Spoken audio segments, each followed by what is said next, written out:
All right, it's 3:04. Hank, you ready? Yes, well said. Thank you, sir. Do the Selectmen's budget hearing for January 15th.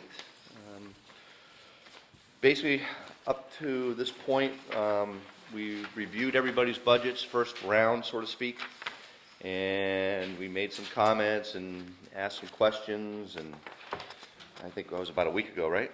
And, Finished up with all of and you know, so these departments have been given some direction on where to go. Hopefully, we don't have too many changes here, but we are expecting a few, and certainly we're just willing to hear some input from the public when called upon, I guess. And I guess first up is the fire department, so let's go to that one.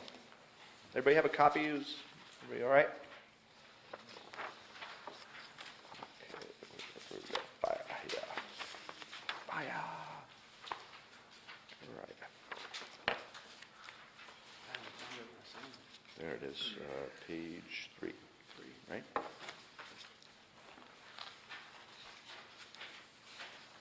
Okay. Let me get my notes from last time.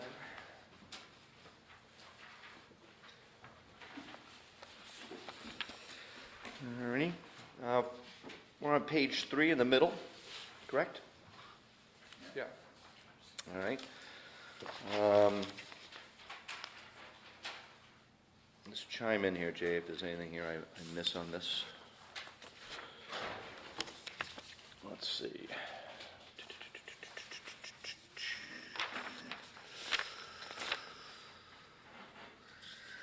Get to my fire one. Hold on for a second. Here we go. All right, so wages, same as last year. Fire code inspector wages, also the same, no changes. FICA and medical, we have no control over. That will be the same since the wages didn't change. Gas and oil, we were under budget a little bit, so we'll keep that the same.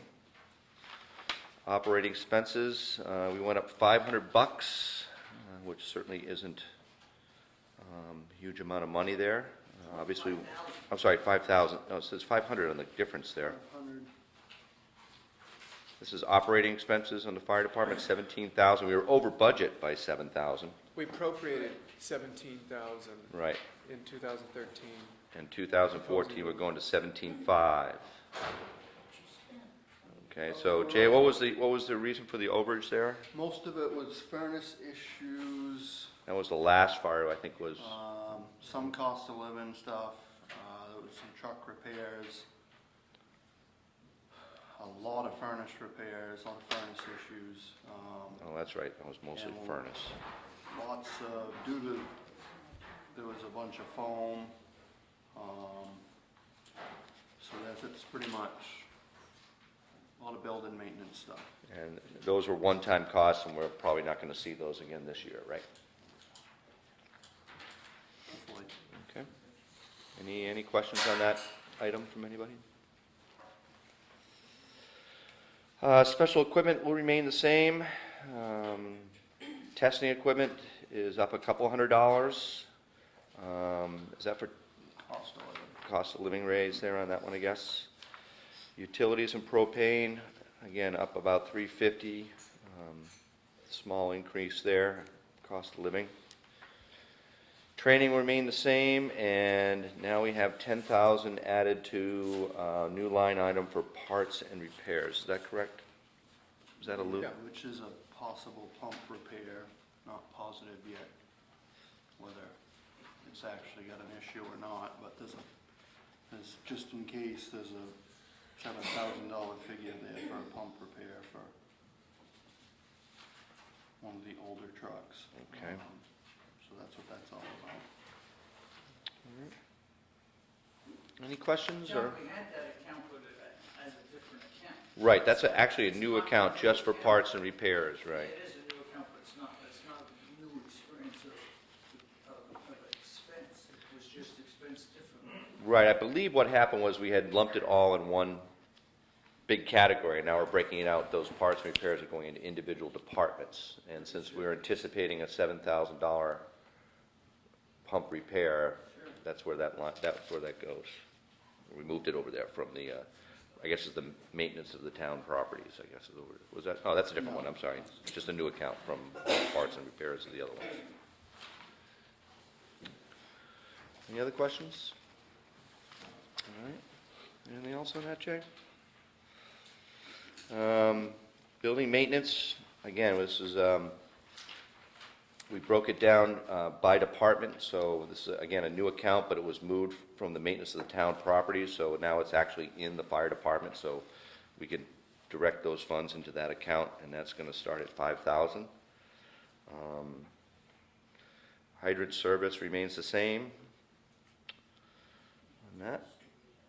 And so a total increase of $16,050. $10,000 of that is that new line item, which really is just realigning the accounts to make them more manageable. So overall, just a $6,000 increase. Is that how I read that? Yeah. Okay.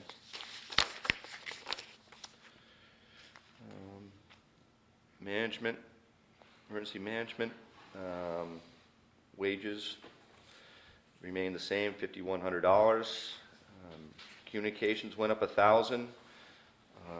I believe that was for radios, is that correct? Yeah, that's for, basically it's for a radio, we've got, hard to explain, but it's for a radio for a spare setup, so if our radio goes down, we can plug this other one in and be operational, Okay, and that's not have to go without. backup set in case something happens, and I guess that's probably some kind of requirement that's been thrown in our lap at some point. Is that true? To have the backup radio? No. No? Not a requirement. Okay. Kinda nice if you call 911, you can get the ambulance. Yep.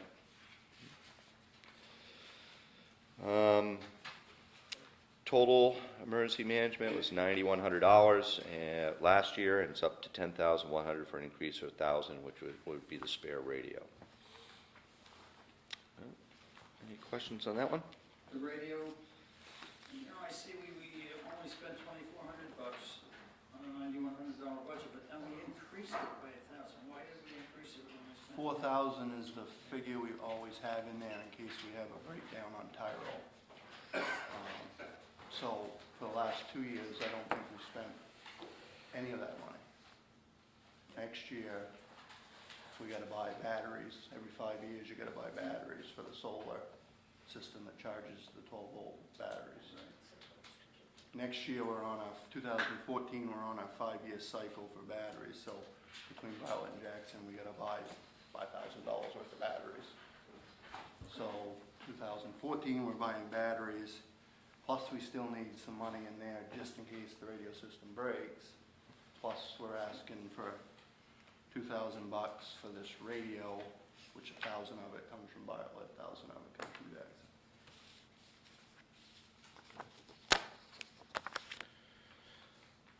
Any other comments on that? All right, so that takes care of fire, I believe, right? Yeah, as far as the basic budget, yep. Okay. Did I miss anything? All right, we'll move on to the highway department.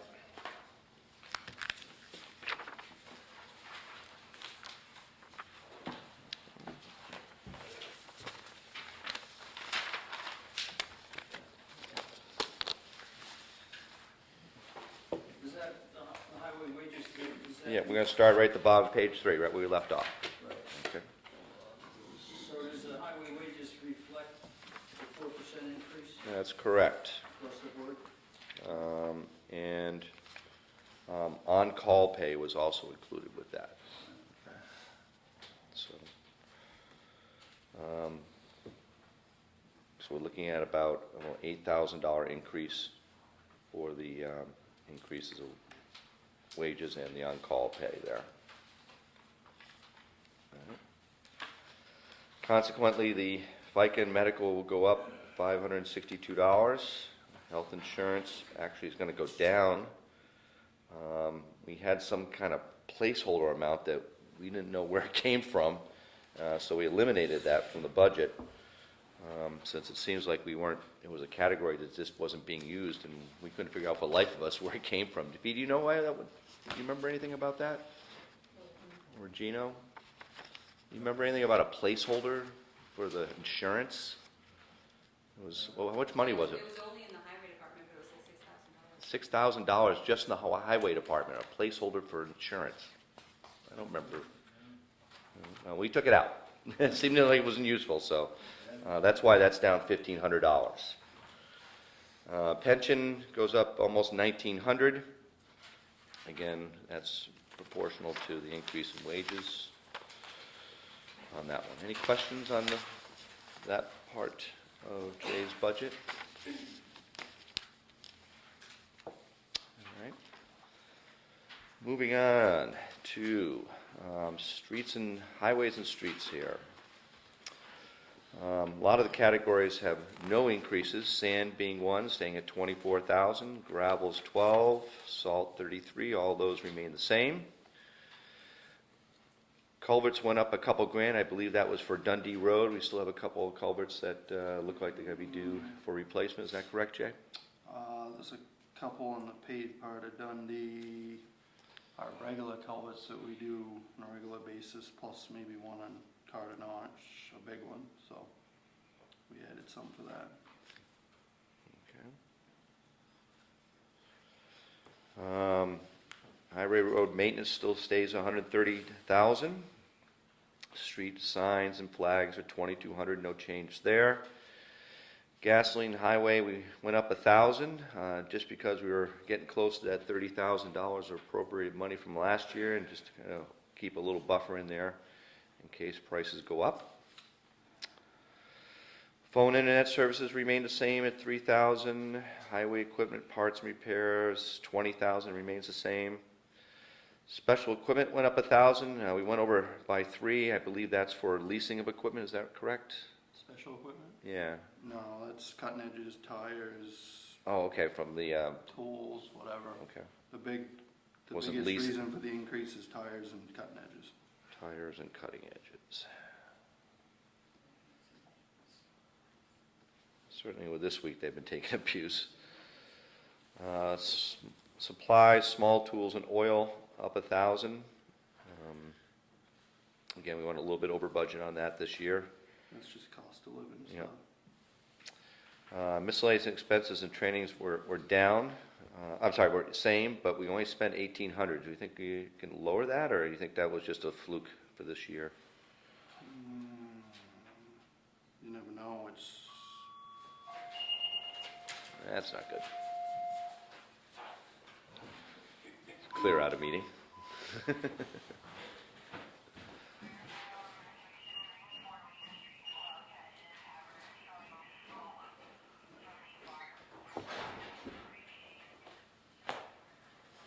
it's all right, keep it. All right. Okay. It's all right. That's why you have them. What was the reason for the lack of expenditures this year on the? It's always been a miscellaneous line item for whatever, all kinds of little things. Mhm. Some years it's been, Over budget? no, it's always been around 2-3 grand, I guess. A few pages back, or forward, I guess, it has the highway budget for 2010 through 2014, so you can see what's been in that account. What it is It's been 5,000 since 2010. Right. we don't have like an operations line item, because a lot of these line items are all operations. Mhm. Like the fire department, we got an operations line item, which covers a whole bunch of stuff. So Right. that 5 grand has always been 5 grand, just for a whole bunch of little this and that, All right. stuff that doesn't have its own line item. Contract hire, mowing, and rentals, 20 grand. No change. Backhoe leasing, That's gone. that's gone, so it's all paid off. So, utilities and propane remains the same at 10,002, and street lighting also remains the same. And again, this is breaking the a new account out for $5,000, and this was for the maintenance of town's grounds, and that was just for the area that you guys are responsible for, is that correct? Yeah, it's basically a skating rink, grass area, lawn, ball field, stuff at the ball field as far as the grounds, and the selectmen's office, library, grounds only. Which is, we always had it, it was in maintenance of town property. Right. So now we've Just, taken all the ground stuff that I deal with, and that's gonna be my line item. And then anything to do with the building is still in the office staffs. Bob? Yeah, I'd like to know why we had to hire a backhoe or excavator, whatever you wanna say, to do a ditching, and we got a backhoe with a special ditching bucket of our own, and it costed many $1,000 when we work on North Hampshire Ridge. Why couldn't that been done with our own equipment? Basically, it's the steepest road in town, and it's a lot more efficient to spend a couple $1,000 and hire some help on a 18% grade. Road. You know, it wasn't like it was a couple $1,000, So so. it's a totally different size backhoe that you're Yep. using, Yeah, whereas the little one probably would have had a hard time reaching, maybe? yeah, because of the steepness, you try to use backhoe is not as efficient and pretty tippy on that steep hill up there. You know, everywhere else in town, we've done ditching, we've used the backhoe like we bought it for, but North Hampshire Ridge is a little different circumstances. A unique situation. That's why we have a contract hire for items like that. John, Yes, sir. the tobacco lease, that was a lease with the final payment being $1, and we own the machine. Did you get the title for that? Yes, we did. I think so. Make I'll sure- double check. Make sure you get the title for that, because we own that at the end of it. You actually physically don't get the titles from CAT. Oh, that's what you had said. They hold on to them at Caterpillar. Yeah, Because when you trade, this is what they told me. They have the titles there, that way when equipment gets traded and transferred around, titles don't get lost. So you get I forget what they. Certificate of you get- you ownership get or something? Some kind of certificate. You get some kind of certificate that proves you own it, but the actual title, like you're used to with cars, you don't, we should get the title. We it's should hold it. thousands We and own it. thousands and thousands and thousands, and that's And the way that's they do another it. good reason why we should hold it. They can lose it easier than we I'll can. double check. It should be in our safe, not theirs. Anything else? Okay. Highway Building Maintenance Fund, again, this is broken down, so it goes in each person's department. And new account, so it's going to start with 3,000. It's been moved from the maintenance of the town properties. Again, on all the departments will show this new account, so the other account will be zeroed. All right. Dundee Road Repair. It's all complete there, so we don't have a line item for that. State aid reconstruction is proposed to be 30,000, up 10. Town of Jackson share, Route 16B paving, Which is a warrant article. which comes from a warrant article.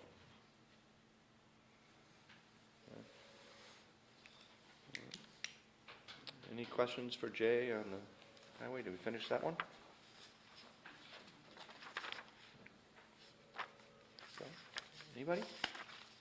You're gonna hold all the warrant articles till the end, is that what Yeah. you're doing? Well, you can do I said the remaining ones, so you can do the ones that apply to. Okay. There's a list of them, All right. right? There's no page number here. It's right after page 6. Yeah. All right, so, let's see. Road construction, state aid, highway, sidewalks, bridges, dry hydrants, chamber of commerce, flags, center. Okay, so I guess the dry hydrants is the first one of yours? looks like it. Guess what page you on? I'm on I'm up after page 6. after page six. Okay, so About, it's the list of proposed warrant articles. And I got you about halfway down at dry hydrants. Yep. Is that the first one? Yep, Okay. And where are these for? Again? that's fire pond stuff, dry hydrants.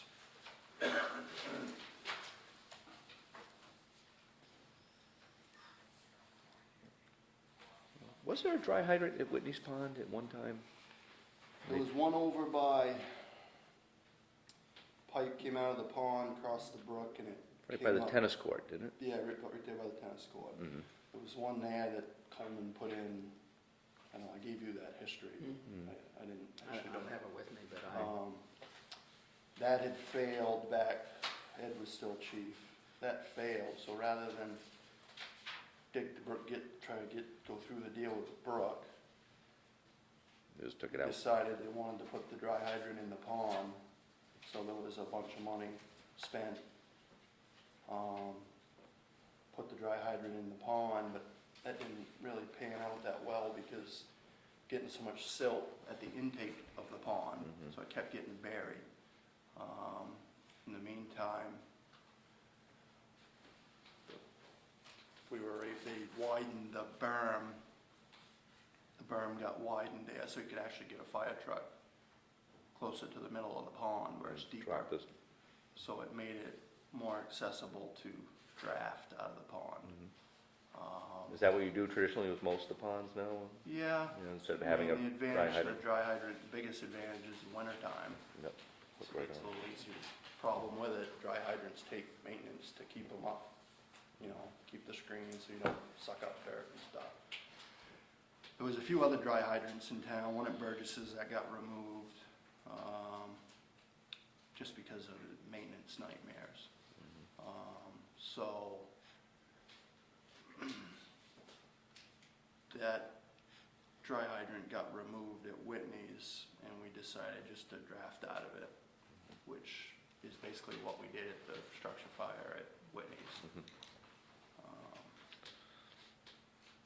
And in the winter, what would happen?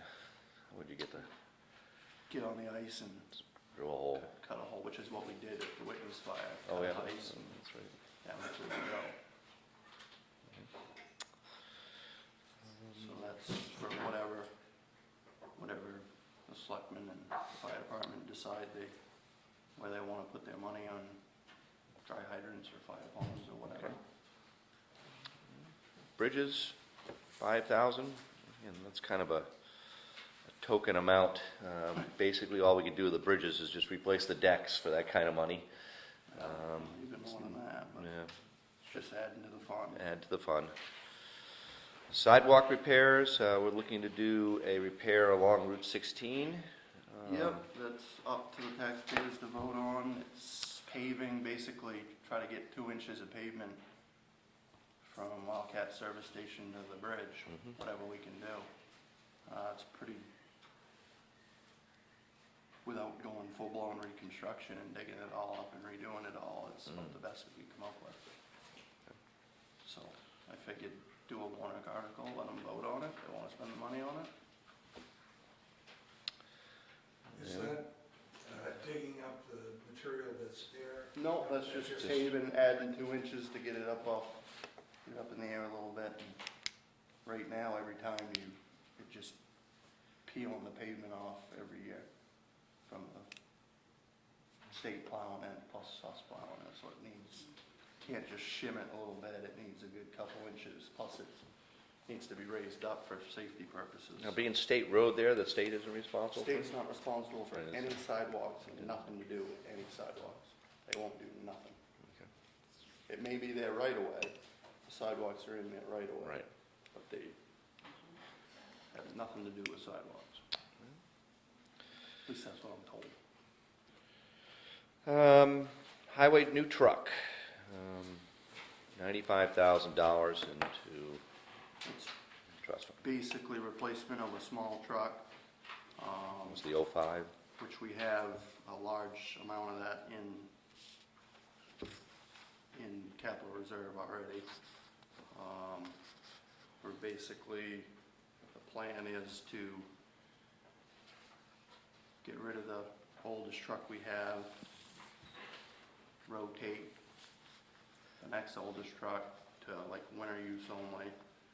And what that does is that gives us 2 small trucks for early season storms and, you know, the little half-inch storms here or there, so you don't have to hammer all the big trucks all the time. Okay, so going from 3 large, 1 small, to 2 large and 2 small. Yep. So the fleet stays the same size, Yep, just reconfiguring yep. the trucks. Hopefully, long-term, it'll. What truck, what's the year of the truck we're replacing? 05. 05. That one's the one that broke down at, by his house the other day? Up on Eagle? Did you guys get in a snafu up there with a truck that broke down? No? I mean, Oh, Jackson Ridge? Jackson Ridge, I know. Yes. Yeah, okay. It's the 05 truck. And then the 06 GMC that we have will get rotated to like winter use only. State aid reconstruction fund, I believe it's a matching fund for 16A and 16B, is that right? Yeah, that's the state aid that we do with the state, where they put money in and we put money in every year. 16A and 16B. Is that 50/50 or? Yep. Yeah, we raised it a little bit. The state works off a different budget cycle than we do, so it's hard to coordinate with them as far as raising budgets or changing budget numbers. Hopefully we can talk them into spending a little extra money. If they don't, and we decide that they're not gonna put 50% in, then doesn't mean we gotta spend it all. We can go back to just 20. But we were desperate need of some shim around the 5, so basically 16B. Jay, did that change, that, correct me if I'm wrong, it used to be for every dollar the town spent, the state spent $2. I heard of that. It's 1-to-1 match. 1-to-1 last I, since I've been here at least. I guess I go back a little bit, but I'm very I shocked. remember it was $2 to 1, I believe, at one point for a long time. I'm actually shocked they're even still doing it, because they don't want to put any money into their, what they call their secondary roads. I'm surprised they're even doing it. They said, when last time I talked to them, they keep doing it with us because we're like one of 2 towns in the whole state of New Hampshire that does it. We actually pay money for their roads. But we maintain that road in the wintertime. Right. Correct. But That's we're one of 2 towns, like in the whole state, that invests money into their state roads, so they're trying to keep it going because it's good for them. But I'm very shocked that they haven't just said, nope, we're not putting any money into the state road, because that's what they're talking about on their back roads. But we did Go ahead. end up with some positive feedback with the suggestion that if we had more, would you consider upping your match? I mean, we could use plenty of money to upgrade that road. We certainly could use 60 in a heartbeat, based on what we spent 40 on this year and past years. So we didn't get shut right down with it. So we would be ready to increase that match and match their 30,000 if they turned around and were open to that. That's the reason we went up. B? What about 16B and Kind of up to Kenny. It's his road. The section from Gills Bridge up is about the worst, so I'd like to do that. Usually what we've done the last couple of years, it's a 50-50.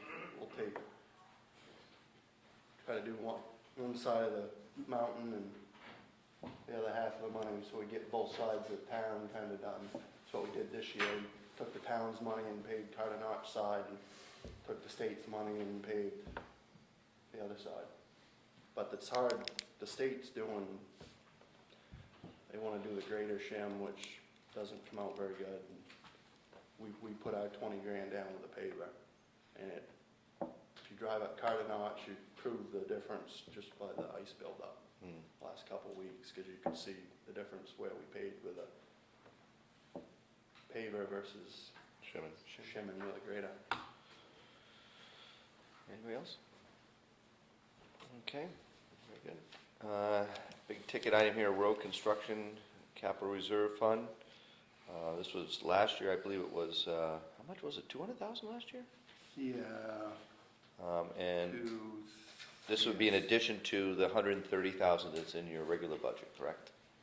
Correct, which is, you guys said you were wanted to pull that unreserved fund balance. Right.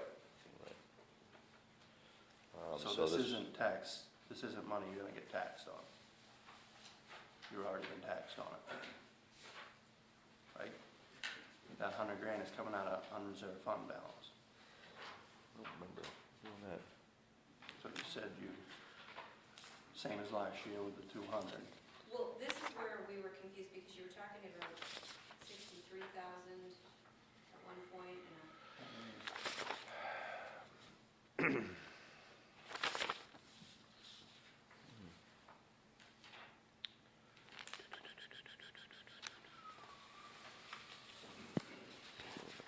That was the balance there.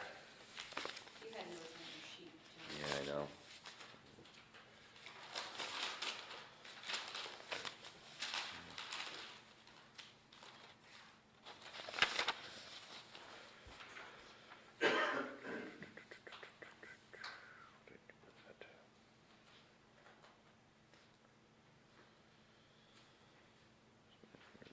Greater purchase. Because on page 6 of the budget, I wrote double check was selecting 63,000, then 100,000 from the unreserved fund balance.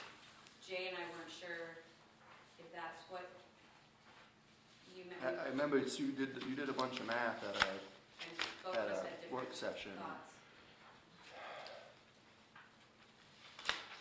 You were gonna pull some money from we had the 130 from the regular budget. We had the 38 from highway block grant, and then the rest of the money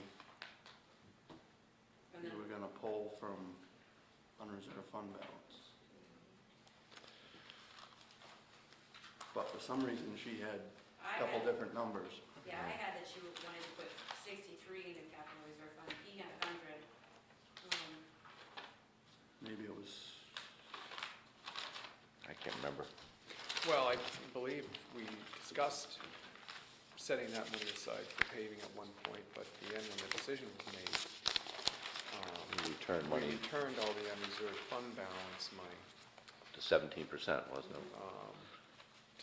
to lower the unreserved fund balance. That $100,000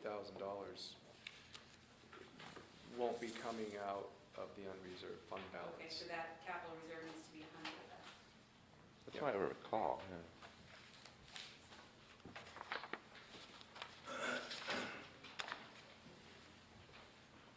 So it's correct on the warrant article, it's incorrect on the page 6 of the budget.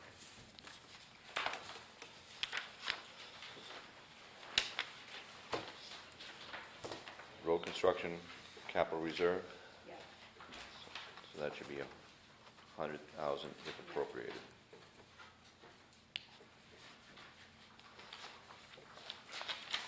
Does that seem right to you? I vaguely remember discussing the details of that, but I can't paint it out for you. Because I well, I mean, it's the basic math that we were talking about possibly shimming all of Dundee on the Right. Bartlett end, which is 78 grand. Reclaiming some on the Jackson end, where the culverts are, where you have the severe heaving every year, and paving 3/4 binder there, which is 65 and 13. Paving the side roads on Tyrol, which is 60 grand. So that all came to 216,000. Right. So if we get 130 out of highway road maintenance, and we're getting 38 out of highway block grant, right? Yep. So that's 168.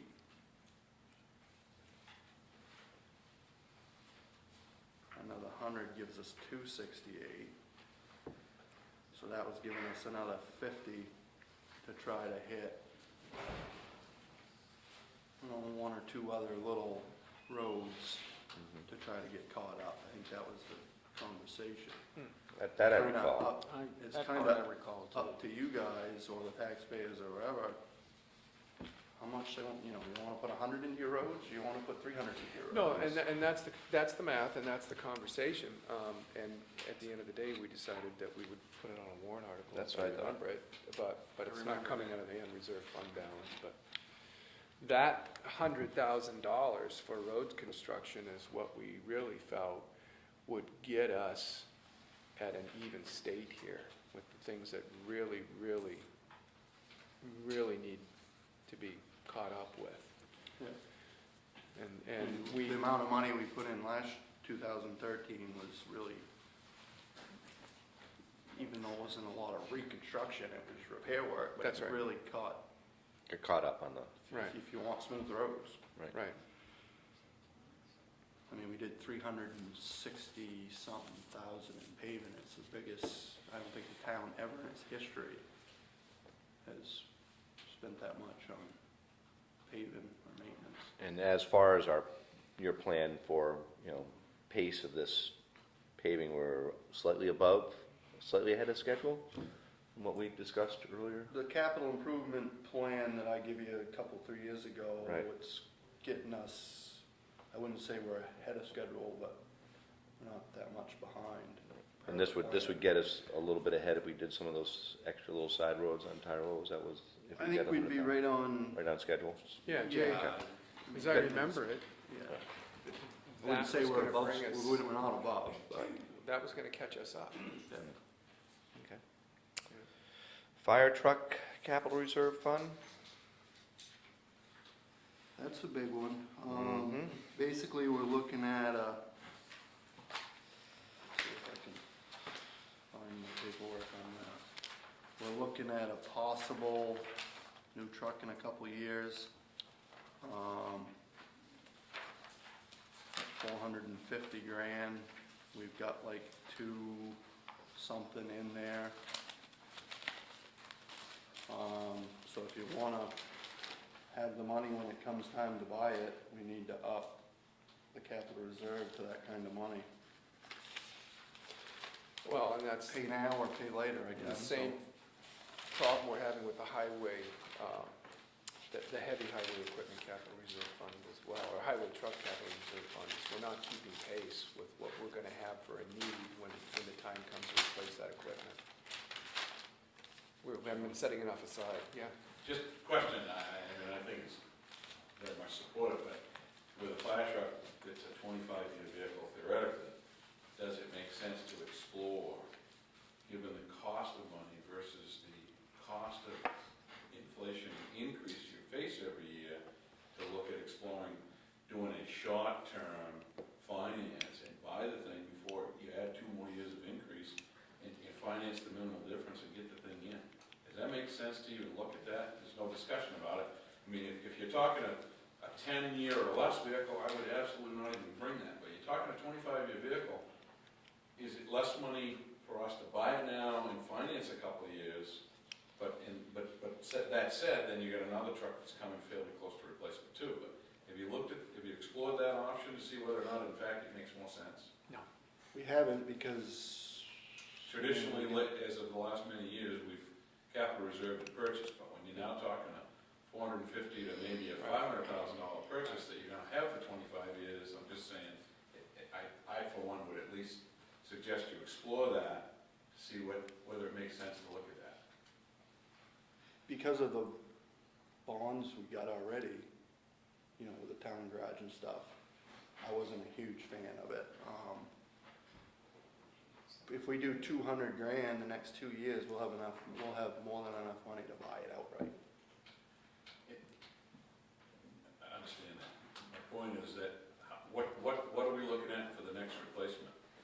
When's that gonna come due? Because we've got 2 trucks fairly 2015. close together. 2015 is E4, 2020 is engine 5. So in 2020, it's 5 years from next year,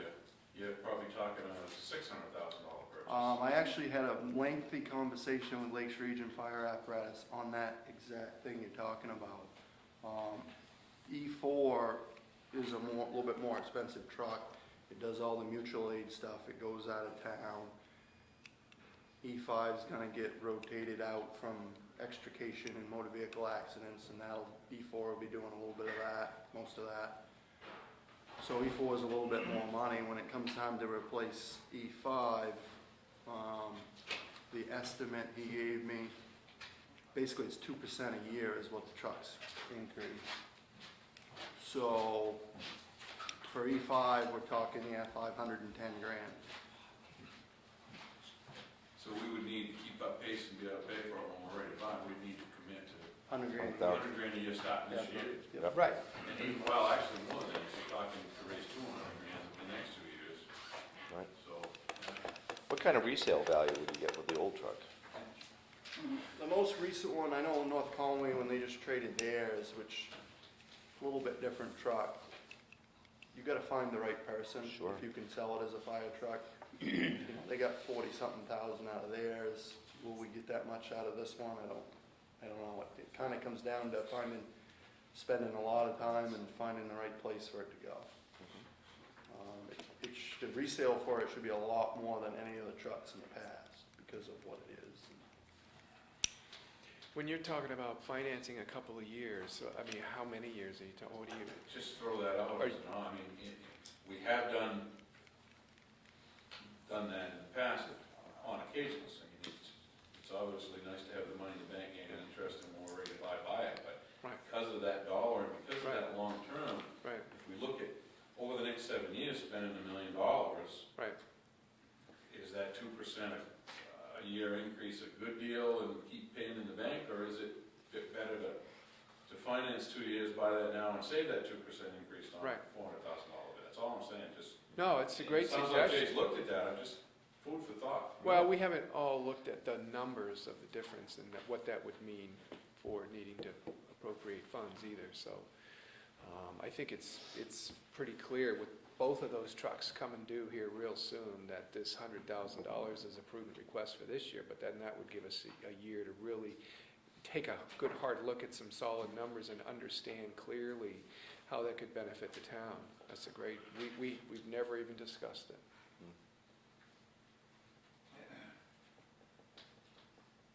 It's expensive. Right. Yeah, I mean, the truck is a 1989, so still good, but time's coming. Now, are they required to be off the road when they reach 25, or can you get a couple more years? NFPA, National Fire Protection Association, suggests every 15 years, truck's done. And so we're well beyond that as far as their suggestion. 25 years is, lengthy. So it's the longest, I think it's, let me just think a minute. Engine 1 was a 71,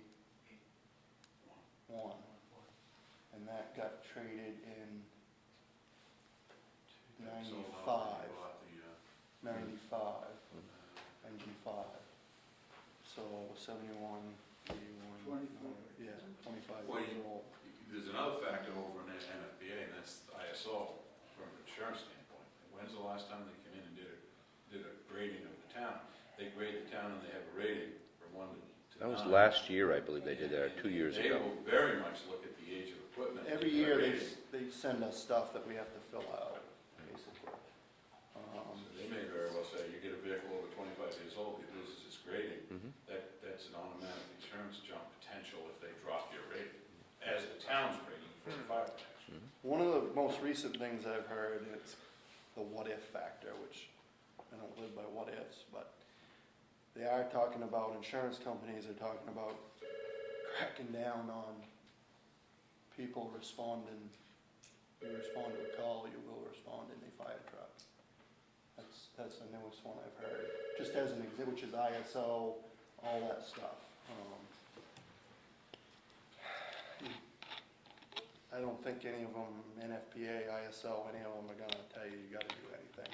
I mean, you had that discussion 25 years ago and nothing's changed. The discussion's still there, but it doesn't go any farther. Well, we did, to correct that though, when we upgraded equipment, we upgraded training documentation, we upgraded a huge pressurized water system, everything within in the water system protection district, the insurance rating for the town dropped, Mhm. which people buying new fire insurance, had that have not happened, they would have seen significant pricing in their fire protection purchase, which would be way better for them to invest in municipal. So there was a big change back in, that happened in the early 80s, and I think we've maintained that rating. So yeah, Yes. nothing's changed, but my point being is do they say, okay, if you don't keep up with that 25-year, I'm asking the question, not that. They haven't. They haven't come in and told said us. that at this point. No. I believe our rating went up since the last time we got It's still evaluated. classes 5 in the village and class 9 everywhere else. 9. You're never gonna get a better rating than that probably, so you have no Yeah. time people. Not unless Right. you hydrant the hole. The only way Replace. you're gonna change it is to put hydrants with no distance out. All right, any other discussion? All right, next is the heavy equipment, heavy highway equipment capital reserve fund at 30,000.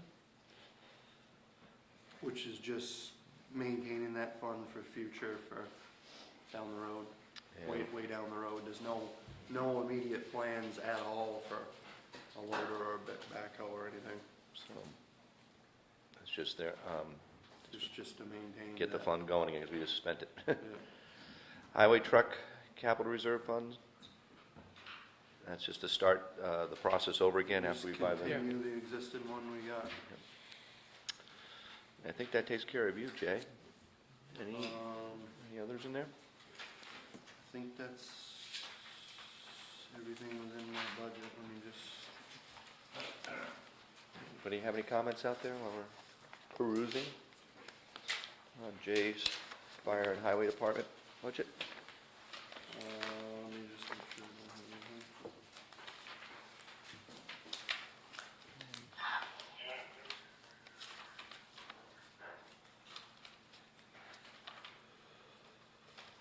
Pretty good. All right, I'm good with it. thank you very much. Next, we'll move on to Carl and the police department. Great job, Jay. Thank you, Jay. Thank you. Yep, appreciate it a lot. Excellent. All right, Good he comes in at 8, you say, or 8:30? Good he comes in at 8 or 8:30? Same one. they're all the same? Yeah. Somebody those were- handed me this. Yeah, I did. Okay. Those are all extras that, Oh, extras? yeah, that can be handed out, I guess, if he wants them to be. We'll ask, yeah.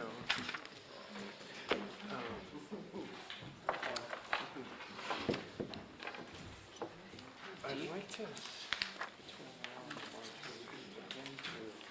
How are you? All right, so we're back on page 3, I think, so. Of the 7,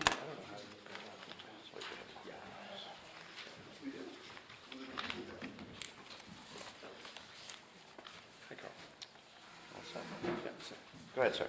Of the 7 operational categories in that budget, all 7 are going to remain the same, and that would be gas and oil, vehicle parts and repairs, supplies, utilities, special equipment, miscellaneous, and special details. They all are remaining the same.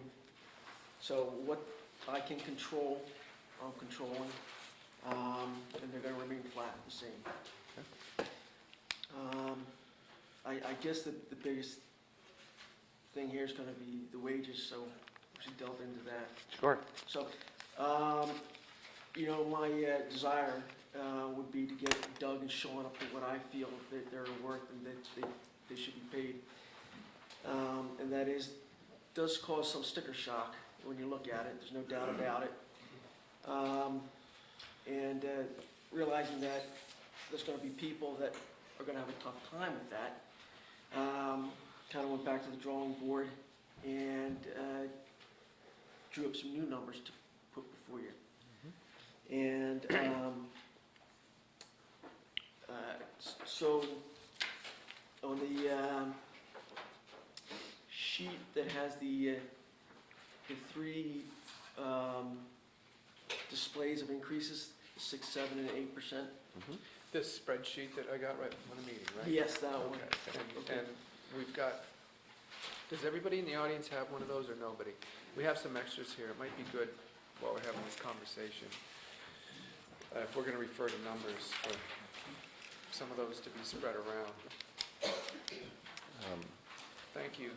While Julie's passing those out, the conversation the first time around was that Carl came to us with a proposal for wage increases, and like he said, we're trying to get, or it was noted that he did a little survey, and local departments, we are pretty far below kind of the average, if you will, and Carl came in with a pretty hefty increase initially, and it was kind of our feeling that, we would throw it back at Carl and see if he could massage the numbers a little bit, and that's what the sheet is that you guys had just been given, okay? So just kind of preface that, so bring people up to speed who weren't at the last meeting. John, would you like me just to throw a few of these out? Sure, to go right put in ahead. Perspective. Now, this is a survey that we're referring to. So, our current sergeant's rate of pay, annual rate of pay is $39,208. The Effingham Police Department sergeant's annual rate of pay is $49,000. And then you look at Wolfboro, Wakefield, Tuftonboro, Tamworth, Sandwich, Ossipee, Moultonboro, Madison, Freedom, Effingham, Conway, and they're all well north of $50,000. The average annual rate of pay of sergeant level police officer in Carroll County is $48,755, and because we're paying our sergeant $39,208, we felt it was prudent to really take a look at this and examine this. And that's really where the conversation started. And I would tack on to that, Sean, who is our sergeant, has been with us for 9 years. It is, in my opinion, an outstanding employee and worthy of consideration. So I guess the initial budget that you came with us looked like about a 17% raise for Doug and Sean, and we kind of felt that was a little high. So you came back with these numbers here, if you want to explain those a little bit. Basically, we were looking at the 6%, 7%, 8%, and naturally, for my guys, I want to get the best that I can for them. So I'm going for the 8% for these guys, and I don't think there's all that much difference between the 7% and the 8%, and it would be not all at one time, but like a 3-year plan to get them up to where they should be.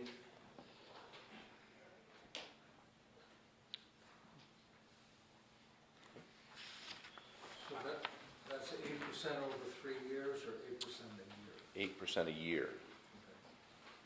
I would say, if any of these guys were to move on, we would have an extremely difficult time to replace them. The property values, just to get them to live in Jackson at those wages is impossible. It's barely, fortunately, the guys have property in Bartlett, but you're going to entice people to come in at a much lower rate than almost every other town in the county in an area where the property costs are probably as high, if not higher than they were in the county. I don't think we can afford to lose them to begin with. I say that of all our municipal people. Those guys are so dedicated. That's right. They're off time.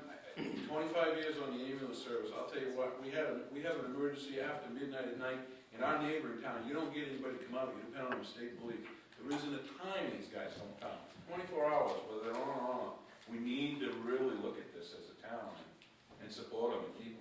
And stability is so important because you can build off, you can, rather than having to start over, again, the neighboring police department is a revolving door. They constantly have to put people through the academy and start all over.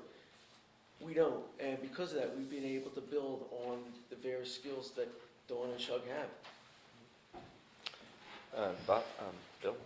In the 50 years that I've been banging around Jackson, this is the first time in that 50 years that I remember having something that we could really call a police department. We had a catch-as-catch-can thing, guys not going out on calls, not responding to calls, and you know, Jackson, and this is the first time I ever remember since Carl's been in office, that we've had protection at the school for the children, which I highly recommend. And it's the safety of the children, the safety of the people, and they're present around town. Just their presence discourages bad people from coming to this town. This town is known as a no-nonsense town around the valley. And that's because it is a no-nonsense town, and consequently a very safe town to live in and have our children be raised in. And I commend Carl for that, and plus his two guys that he has. We have had no turnover in that department, that's because of this guy, Carl. And when you start with turnover creates turmoil, and it creates a new budget.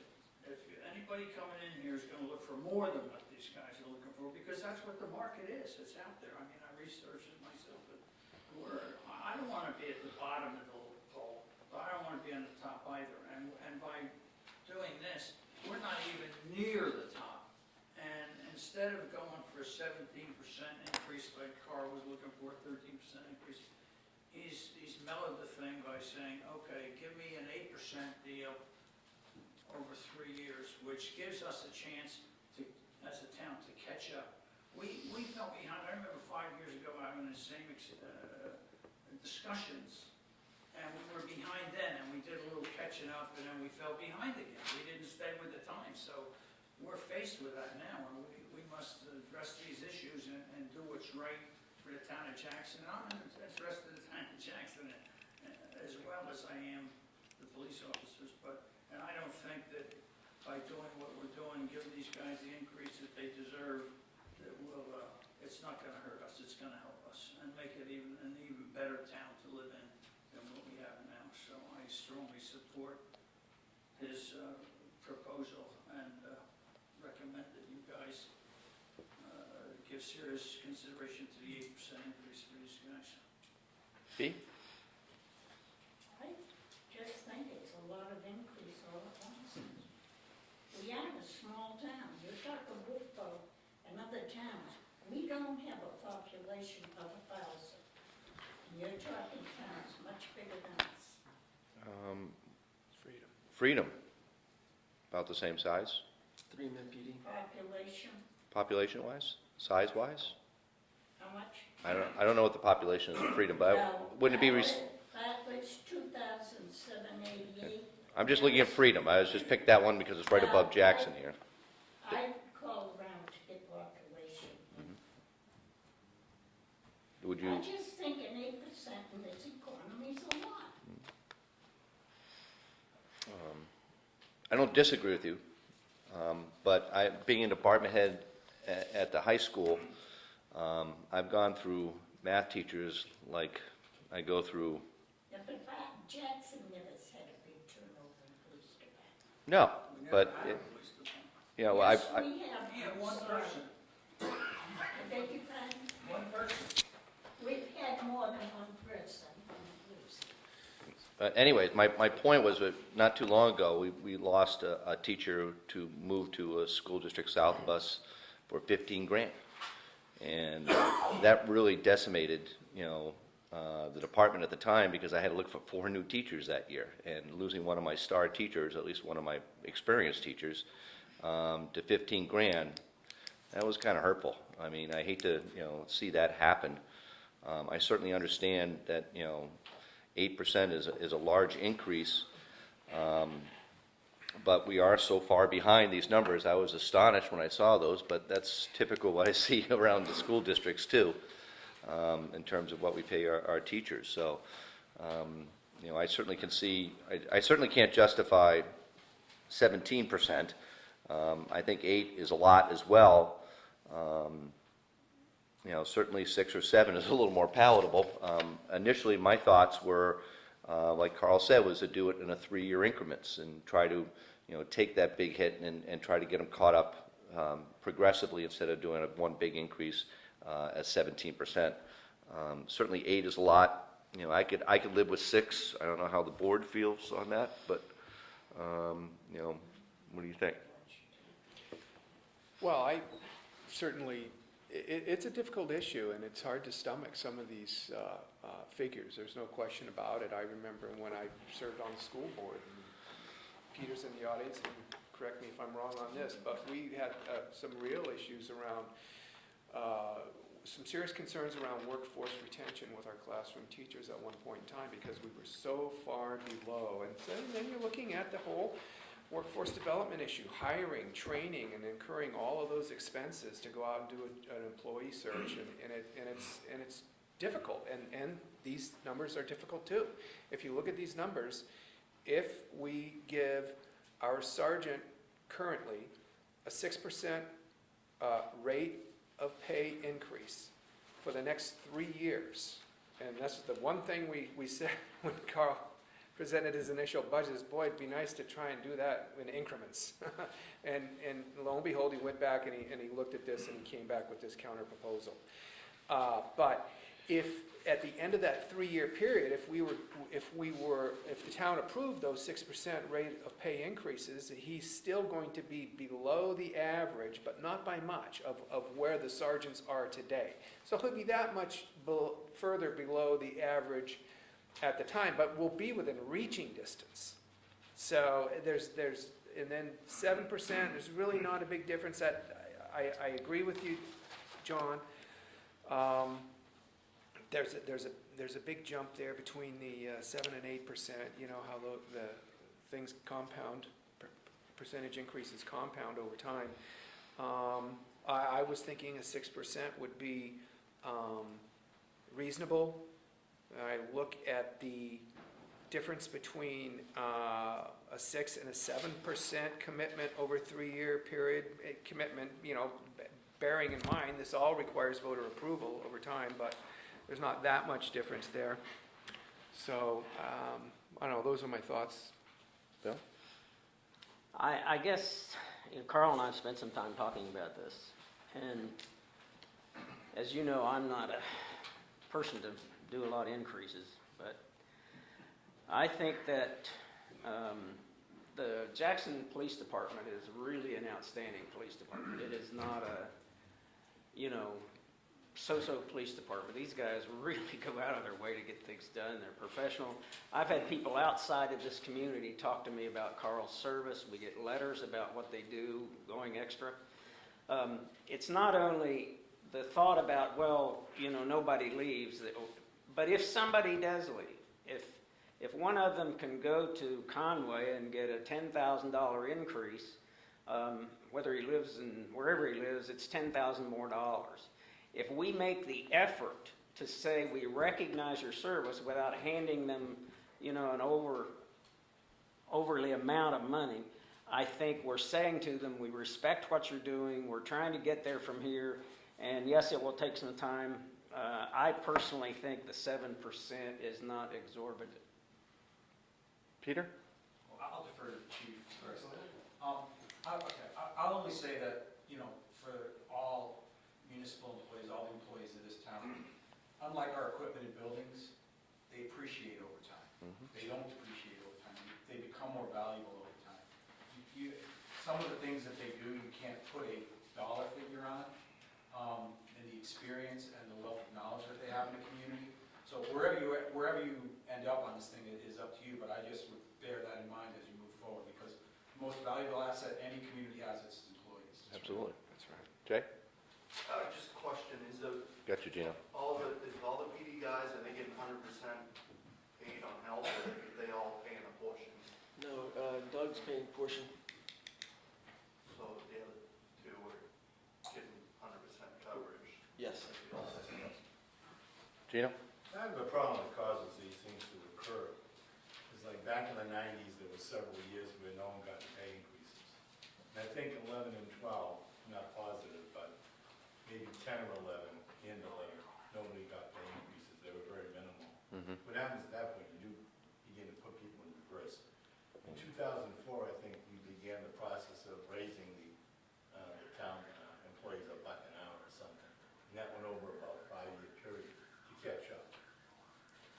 I think a moderate increase is important. Retention is important.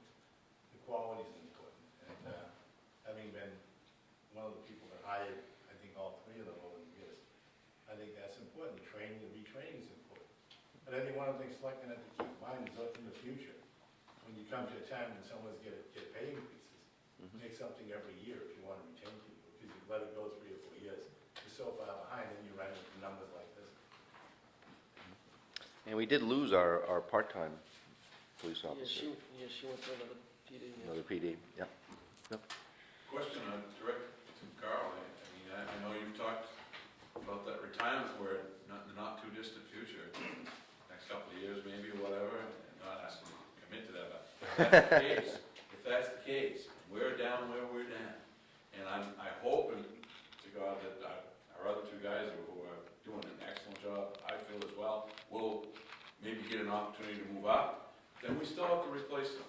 And if we're at that bottom, even what I said about trying to come within even close range of response time where they live, what are you going to offer? What are you going to attract? You're going to attract absolutely no experience or very bottom, and all the other towns that are going through these things are going to probably get first dibs on good quality people. And am I wrong? And that's probably going to face us That's 0 the next 2 years max. you're right on. That's what I faced, Bill, when I was department head. It was I know, just, you we were faced just getting them and getting these applications that were just not We good. faced it many years ago when I sat on the school board for 6 years. It's not, as Gino said, I agree. It's hard, absolutely, nobody wants taxes to go up, we all struggle with that. But if you don't at least keep pace, especially more today than ever, you just put yourself behind the 8 ball, and we're already way behind the 8 ball on this. As I said, I say that about all our town. I think we did a great job, as he said a few years ago, trying to catch up, and the other towns just went that far ahead. You know, we're trying to catch up on our road maintenance.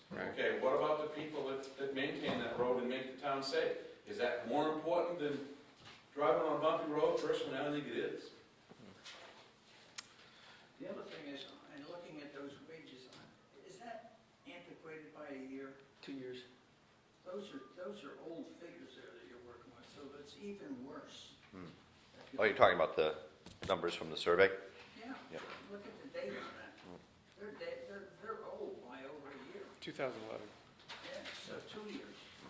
So we're even worse off Yep. than those figures indicate. And that will go up, obviously, in the 3 years that we're trying to catch up, so we'll still be behind Right. ultimately anyways. My recommendation again would be do the 7% this year and look at it again next year. That sounds In other words, if it reasonable. requires more than 7%, then we have to look at it. But I'd do 7% this year and decide next year whether you gotta do more than 7. How much more would it cost us to go to the 8th and the 7th? Or how much more is it costing us going from 6 to 7? You tell us that. In terms of yearly salary or Yeah, total yearly. monies? Yearly What's it salary, gonna it's, cost us? about $1,400 difference after the 3rd year.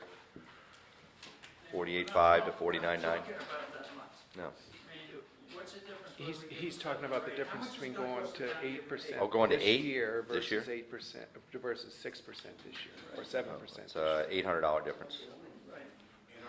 $800 Talking about difference. that much. Right. And if we're gonna catch up, let's be sincere about it, you know, and by the time if we make a 3-year deal now, I think it's gonna be beneficial for the town to make a 3-year deal rather than give them 1 year and then look at it next year, because we're gonna fall farther behind, even at 7 or 8% at the present travel rate of these other towns. Well, we can't guarantee 3 years. I mean, we can set up a plan to do 3 years, but I don't think we can guarantee it because The every same year's, discussion would occur next year. right, I mean, Even if you go 7% again, you're still talking, the same discussion's gonna occur. right. But, I encourage you to give them the 8%. 8%'s a hell of a lot less than 17 and 13 that these guys were looking for. And, you know, I think the difference is what? It's not even $1,000 little less than 1,000, just almost exactly 1,000. It's a little slap in the face to them, that aren't they worth it? These guys, we have to understand, they put their life on the line every morning when they get up and put their boots on. They're praying that they're gonna be at the dinner table tonight. And, you know, granted, this is a safe town, but there's still a lot of nuts out there. And we have had a few of them around here too. And these guys put their life on the line every day for us, and I think we owe it to them to support them. Yeah, it looks like to me the difference is about $800 per officer. Right. And so that would be a total of $1,600 difference to go, roughly, to go Per from year. 6 To go to 8%. From going from 6 to 8, That's right. I encourage you to give them the 8% this year. I'd say one more thing, and I'm gonna Sure. go on a limb here, but I bet we will have, if you put an 8% increase on that, and you take that budget to town meeting, I guarantee you there'll be some conversation, as there is here, small group, but I'd be willing to bet anyone, that conversation will end, you'll get a far majority of people that would support that sort of thing, given all of that information. Can it be amended on the floor?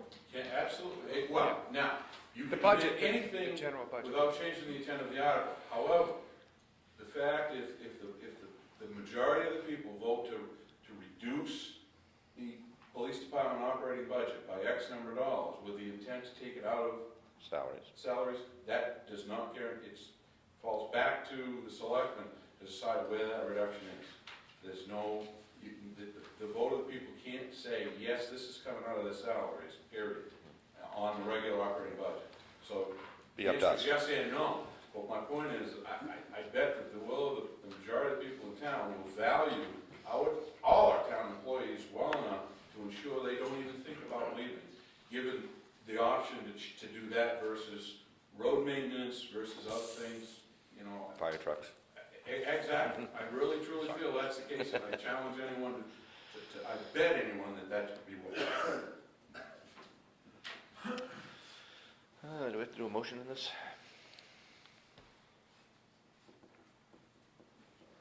Do you want a motion? I guess I would like one. Since Carl and I have worked on it, obviously, if you all think this is possible, I make a motion that we do the 8%. Second. Any further discussion? All those in favor? Aye. Aye. Aye. Good investment, guys. Alrighty. Are these numbers here reflective of the 8%, the ones in the budget? On page No. 3? No. They Those reflect the 17. That was the old one? Yeah. Okay, so, Like the 17 and 13. yeah, so we'll change those appropriately. Right. And obviously, the expenses occur with medical and health will all be adjusted, pension will all be adjusted accordingly. And in terms of the increase, I don't have the exact calculations here, probably be about, what, $15,000-$16,000 above, maybe 20 increase on that side. Does that be a fair estimate? I don't have the numbers, so I would say about 15 to 20K increase net on that. In all 3 of those lines? Yep, all four of those lines, yeah. 4, yeah, there's one somewhere. Yeah, okay, all right. You're the math major, Yeah, so I'll take your word for that. I'm just guessing. I told you, I teach calculus, not adding and subtracting. You don't do that anymore. No, I won't tell you about a situation I had in class today, but, Thank you. yeah. Well, your new police car is gonna be a Fiat. Yeah. Julie, you gonna redo this? Yep, Is that she what will. you- Okay. She'll adjust the numbers and, Okay. And I think then the only other remaining thing would be the warrant article. warrant article for on the the next- capital reserve. And are we purchasing one this year? Yeah, we're gonna rotate out the 09. 09 is going? Yeah, that'll go out for sealed bid. Last one. Oh. 4 years on that? 5. 5? What's in that capital reserve fund? Right now. 27 and change, and that's why the amount in the capital reserve is a little, not an even number. Yeah, 15,350. Yeah. Now, when is the next one to be rotated out? Well, it's a 2011, so it's roughly 2.5 years, 2 years. So that's why it's 15, because we have to get it done in 2 years, basically. Well, okay, there's one rotated out in March of this year. Right. Coming up. Now we'll spend our money. Right, and then you start all over again with the Right. merger. And that's what the 15.3 is. No, the 15.3 will get us up to the cost of the new cruiser And a little extra. and transferring all the electronics over and outfitting it. Okay. Yeah. You know, I didn't put on that warrant article list was the, police department equipment expendable trust for $3,000. Yes, yeah. It's same as always. It's on the budget, but it's not on this warrant article. Okay. 3,000? John, the reason we fell short in that account too is because we were putting more in each year and reduced it by $5,000 for a couple of years. That's- Right, I remember that. We can, quote Bob, Bob said we'll catch up at the end. Remember? Anything else for Carl? That's it, that should be it. Thank you, sir. Thank you, sir. The Oh. only other thing is animal control. Oh, animal control, I missed Oh, animal animal- control, sorry. Okay, yeah, thank you. There's been a lot of debate about raising that up to, initially it was thought maybe $6,000. Bill and I have had several discussions on this, and this is the solution I came up with that won't cost us anything. Okay, for these people that have received 2 letters, or 2 phone calls, or 2 visits, and they're still not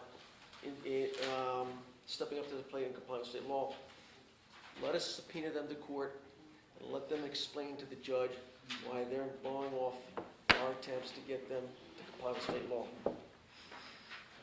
We talked about that. Everything is complicated, but that sounds like the clean process that says, we're obligated to support the law, and this way it's up to the judge or let them explain to somebody what it is, and it's not a cost to us. There's no cost to us. It's far cheaper for somebody to do what they should do in the first place, and no cost to us. And why the increase of $600 then? We ran, that's for the stipend, and that's because we ran out. It's actually, this is the second year in a row we ran out. We put it in to just make up what we, Spent this year? yeah. And you think this new method will keep those costs down, or is it? Well, it's something to try anyway. I think a reasonable person would rather just come and pay the $7 or the $9 than miss work or, $650. Plus the visit? Yeah, the $600, as I remember, was basically, we took when we ran out of $500 and kind of prorated out, and over a course of a 12-month period at that rate of expenditure, we would be expending about $1,100 a year for animal control services.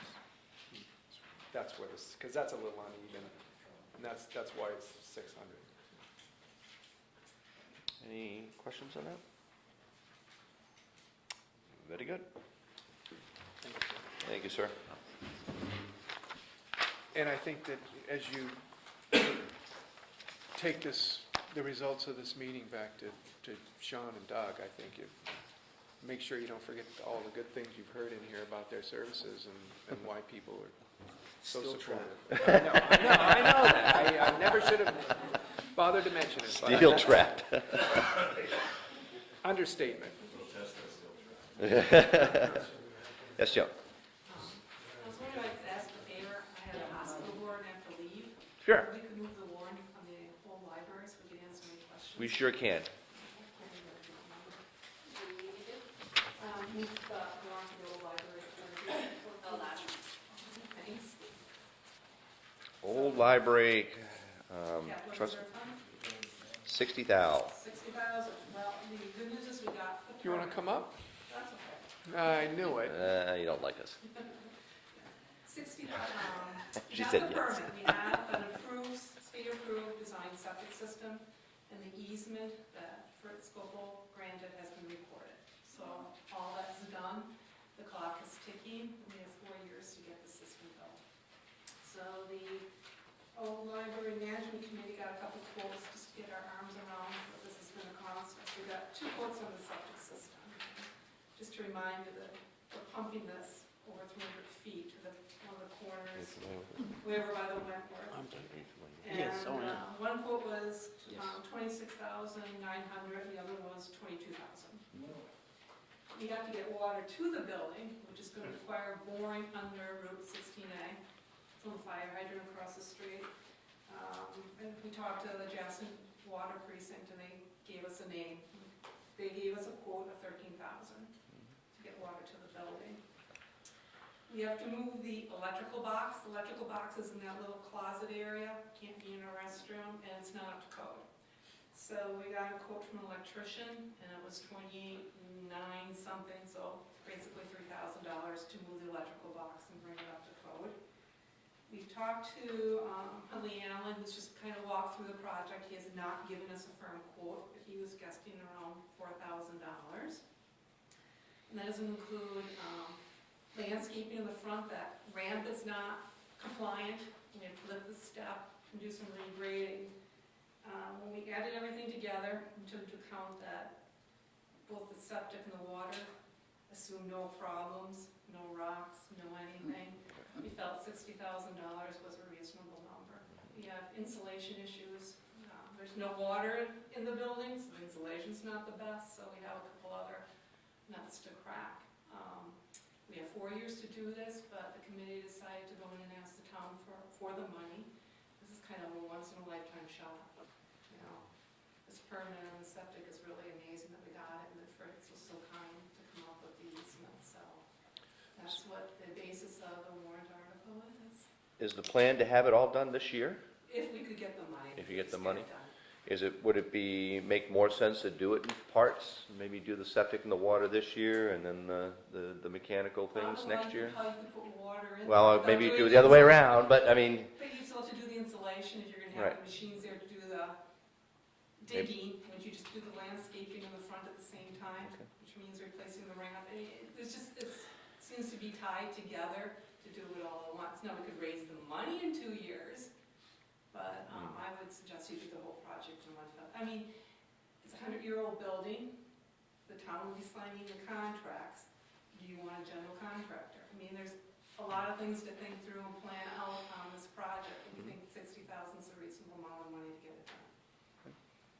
So, you got the 22 to 26,000 for the septic, 13,000. 13 for the water, 3,000 for the electrical, 4,000 for the plumbing, and then so the remainder basically is like landscape, ramps. steps to General code, contractor. and the fees. insulation Yeah. is in there too. And I would imagine some sort of a contingency amount Yeah. that's also included in that to bring it up to 60K. I think it does make sense to do it all in a year. I mean, because it's an old building and you can't just wait on the water for 3 years until Right. you've got more money. It does sound like something that it wouldn't make a lot of sense to go piecemeal. I'm not the most knowledgeable guy in the room when it comes to building, but maybe somebody out there will correct me if I'm wrong, but it probably does make sense to do it all in the first year. I mean, based on your explanation of the cost breakdown of this warrant article, I certainly would vote to support it. Any other questions? Yes, Dick? Okay, we're gonna put $60,000 into that building, and what is it gonna get used for? It's being used It's being used. a lot, Wait, and it would be used more. It's being used don't for. shout It's a at good question. It's a good question. The It's a building question. is open to any John Jackson resident for meetings, and it hasn't been used for meetings. There have been a couple homeowners associations that used it for their annual meetings here in Jackson. There are a language club that uses it weekly to have their language meetings. What else, Susan? We've Well, had- Basically, it should have had a bathroom a long time ago. We're trying to bring it into the 21st century and make it more attractive for people to use. I just would like to know how many people in here have seen the building since the library left. We would love to have any and all of you come see. We have done a lot of volunteer work. We've rubbed down the paneling. We've had the floors sanded. We have new rugs. We have 50 chairs. We've cleaned all the windows on the outside. We intend to have it painted this summer. It needs painting. It's gorgeous. It really is. And the only impediment is that you can't stay in there for more than 2 or 3 hours if you're drinking coffee or anything else without having to go to the bathroom. And it's time. It's just, you can't go out behind a tree. It's a good question, though. There's an excellent question, and I'm glad you asked it. Last year, the warrant article last year was for 15,000 or 25,000? 10,000, okay, 10,000. And at the same time, I think when we made that commitment for that $10,000 for the septic study,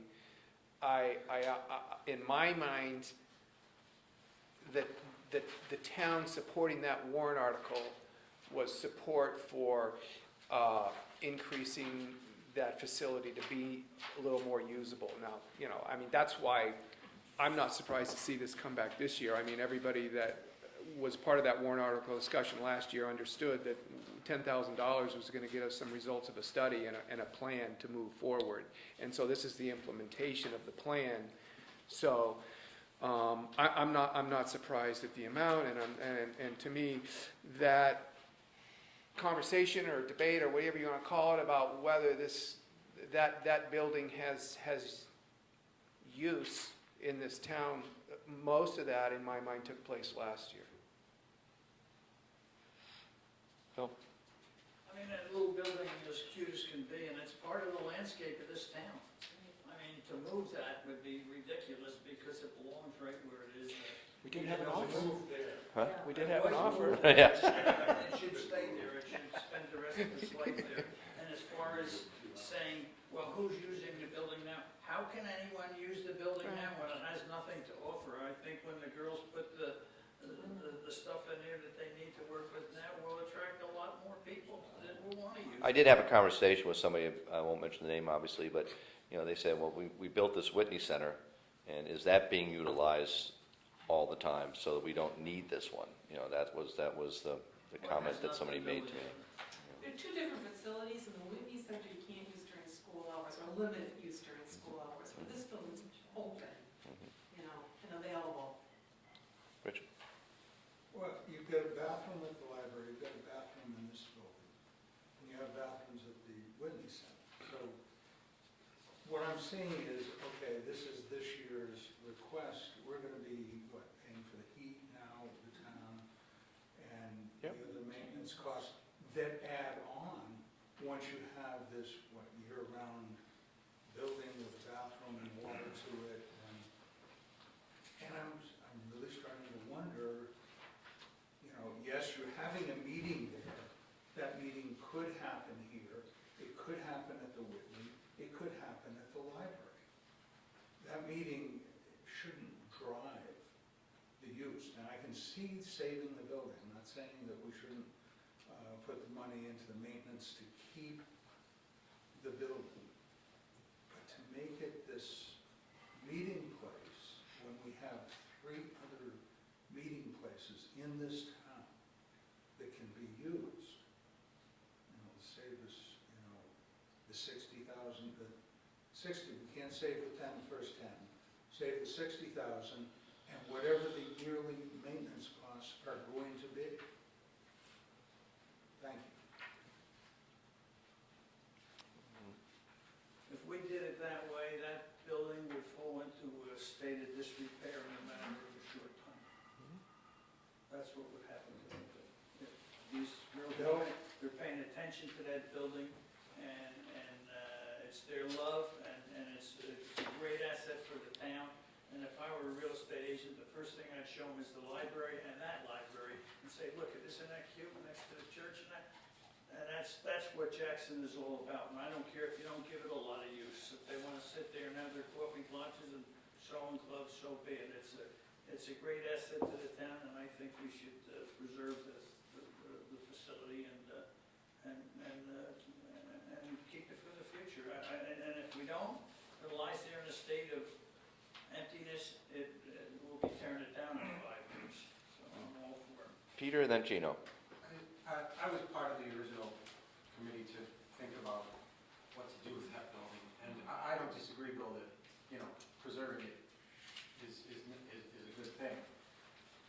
curious situation there, because you have a town-owned building on land that they don't own, that's being managed by a newly formed nonprofit.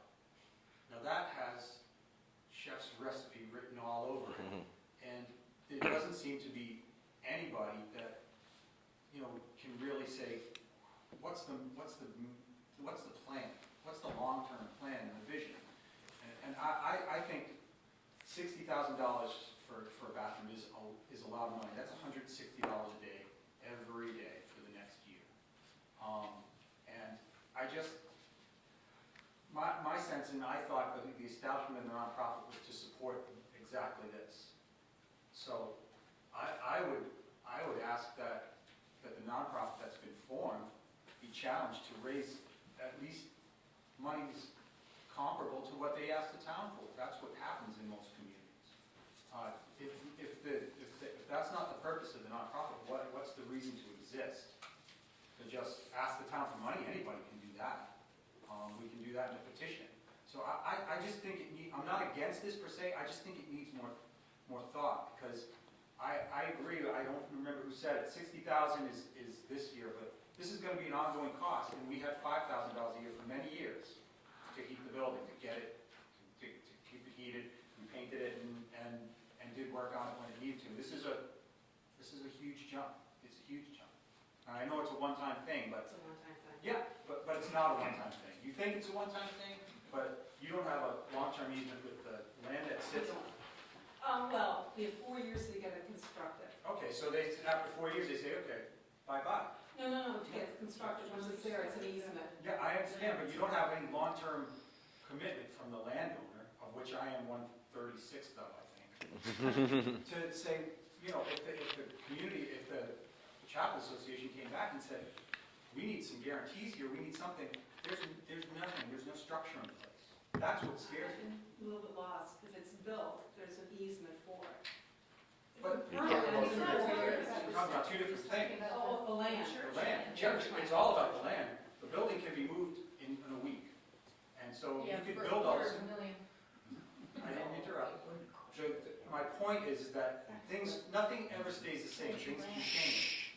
And without long-term guarantees, real long-term guarantees, what's to say that the Chapel Association doesn't say, you know what, this isn't working? You know, is there an agreement for parking, plowing, this, that? I mean, everything's been done on a handshake for years. And now you're starting to talk about big dollars. And I think people say, oh yeah, they just need water and stuff, but put an excavator in the yard, start drilling holes under the ground, and people are going to start knocking on your door. I guarantee it. I guarantee it. That's all I have to say. Gino? I'm not against it per se. Gino? Well, I hate to disagree with Peter and Oh, you do too. I have to disagree, but I think that, you know, once in a lifetime, you get a building in a town that is this old, that stood for so much over time, that we would be so remiss in not exploring every avenue to try to develop it into what it could be and probably should have been for 100 years. And part of the problem with the other buildings in town is if you want to use this room, you know, you need special dispensation, there could be other stuff going on. The Whitney has a problem because they're only available after 3 during the week, and then you got to get custodians and this and that on the weekends. The library, they might be doing 100 other things, so that's a problem. But this little special building could be something really intriguing for the people that live there. And I think that the best part of this is when you put this up for a vote at town meeting, you'll find out that people want to do it. And I think the 60,000, I'm surprised they've gotten so far in a year. I'm amazed. I think they've done a fantastic job to get to this point.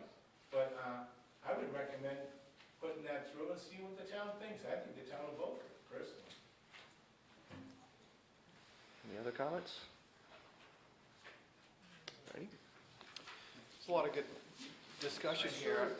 I'm just wondering Great if you discussion. have any sense of what your operating expenses would be, or it might be good to be prepared to talk about those during the town meeting, or just any kind of an idea. This is a suggestion, you know, if it comes up again. The building is heated. So right now, it is being heated because of the wood and everything, and it always has been. Okay. We do have to add some heaters in the bathroom. I don't know what they're going to be. I think they might be electrics here. Electric bill probably going up a little bit. So not sure I see a big difference on there if you insulate properly. And I don't see the electric bills on the building to know what they are, to give you a suggestion of what they go off on. Some of these guys that you're working with can give you some sense of what you would expect. But That might be helpful for town meeting, is all I'm It saying. would be the biggest one, and I'm not sure if that's going to be a significant difference. It's not as though it's shut off during the winter, it's always been heated. So last year, the utilities for the old library was $1983.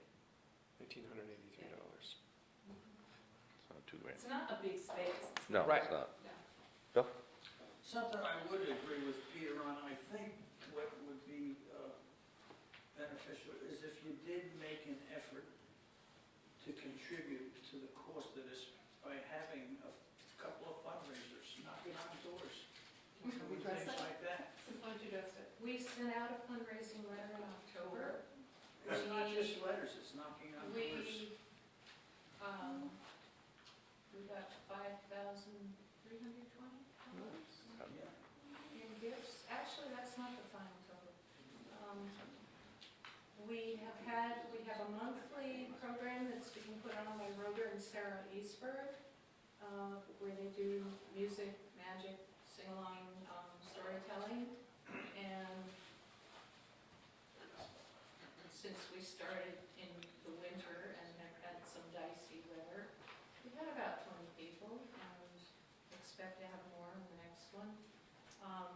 We have had other fundraising efforts. I've been in there many Saturdays during farmers market season, just opening the building to let people come in. They occasionally donate, not always. But the more you do, the more there is. And it's just a matter of, anybody wants to do a fundraiser for us, we'd love it. We did apply for a grant, which we did not get, but we consider that kind of a practice thing, because none of us had ever applied for a grant before. Actually, it was the town that applied, Julie did a lot of it.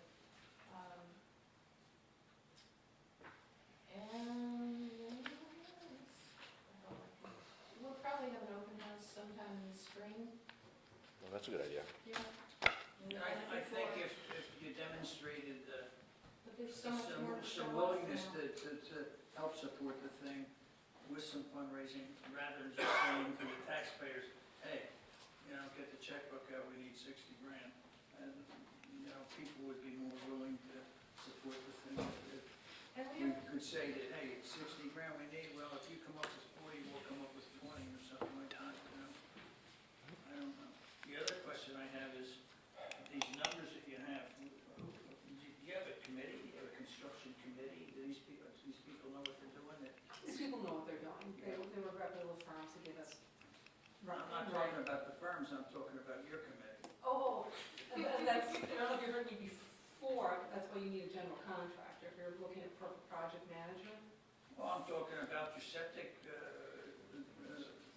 figures were off by $4,700. I think it was 22,000 versus 26 or something. And how can you have that big a spread when for a small job like that? So, The contingencies.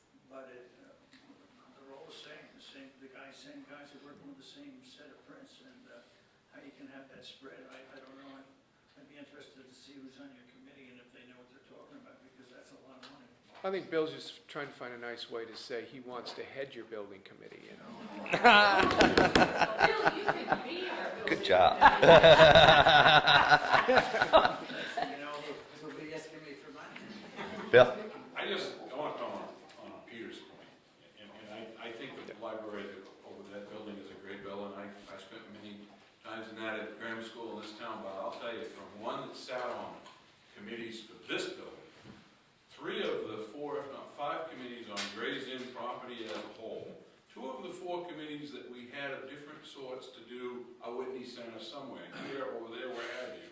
All of these things, we hear all kinds of things, we say all kinds of things, and then a good example of Whitney Center. It's a great building. I'm glad we have it. I support it. I supported it then. But what we have today and how we use it today is not what we sold ourselves, and it's happened many times. I think not only should we really look at plan, we should look at we should seriously look at a plan for all the town properties so that we really have a good plan and really utilize things. And if we're putting money and spending money on a building, granted the property's owned by the church, but let's really get our ducks in order and let's revisit that before we spend a lot of money. And I think it's a great point, but we got a 4-year time frame on a permit. We've got 1 year in from the community that looked at getting the septic into that. Let's slow down just a little bit and take a look at all our property going forward and really come up with a plan and make good sense and make sure that our ducks in order. Because once things are done, then it's too late. Just like to say that. Any last comments? All right, we'll move on to town clerk and tax collector. Oh, now we're clearing. Wow, we're clearing out here. Was it That's me? what everybody Everybody came up.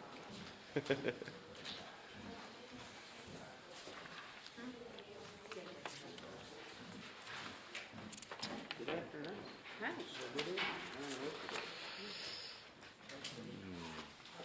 Oh, and I should tell Getting you there. right away that we're still getting some 2013 bills trickling in. Oh, that will always be the case. One of which is the larger one you have for your mailing. Your expenses need to go up by $1,500. For my mailing? You did the phone order for the envelopes that are pre-stamped, and you did that? Yes. Yeah. You So didn't, yeah, but, and then, That came in today, so okay. that That was, I think, 1,400. I think it's 14, usually it's 14. That's fine. So. Alrighty. Selectmen salaries are down by 900. I don't know what the reason for that was. Well, I had an adjustment sheet, and I don't know why it was elevated. It seemed like it was elevated last year, but I don't know why. So, Huh. You're supposed to get this. Well, Where it's- are you? First page. Oh, okay. Sorry, first page, folks. FICA, again, these are all things we can't control. Selectmen's expenses remain the same, and treasurer's expenses remain the same.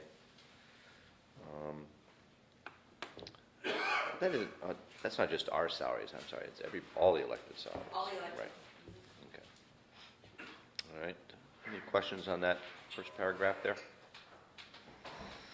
All right, town clerk wages. This is gone up to $35,360. Just a little note below that, the deputy town clerk has gone down $6,990. The reason being is that when Karen came on board here, we're proposing to change the hours of the office to make it a little more accessible, and in doing so, increasing her hours and deducting the deputy's hours, which would bring Karen up to, was it 30 hours a week or 28? What was it I'm working a little over 30 hours right now. right now? So this would be like 35? This would be an average of 35 hours. Okay, so, And actually, at that amount, it was at the request, yesterday I got a request to submit if I was to open 5 days a week. So that number would represent if I was physically in the building for 5 days. as opposed to what we closed, As opposed Wednesday, to what we Thursday. talked the other day about 4 days a week and being closed just on Wednesdays potentially. Just adding like a full day on a Thursday.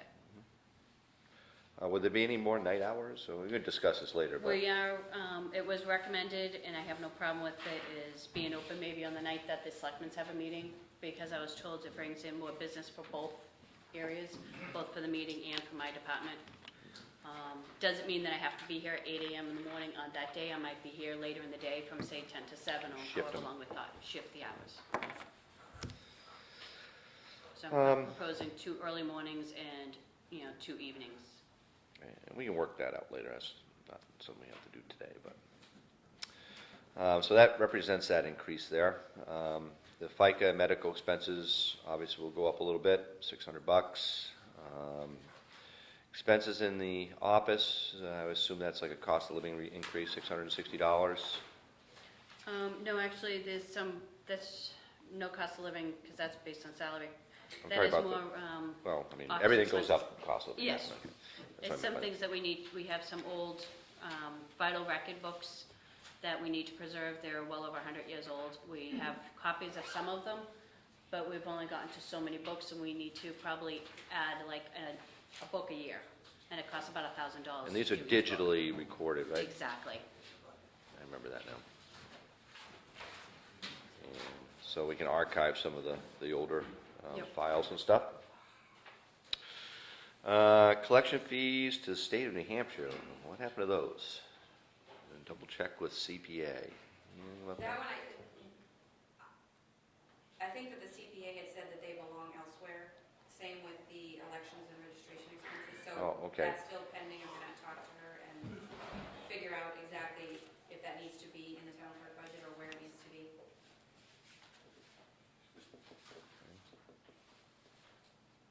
The collections, I believe, was for when we bring in money from motor vehicles, but it goes back out. Right, We used to show it in two different areas. right, income and And expense. It should We really got be- a note saying it's not necessary because it's washing itself. Right.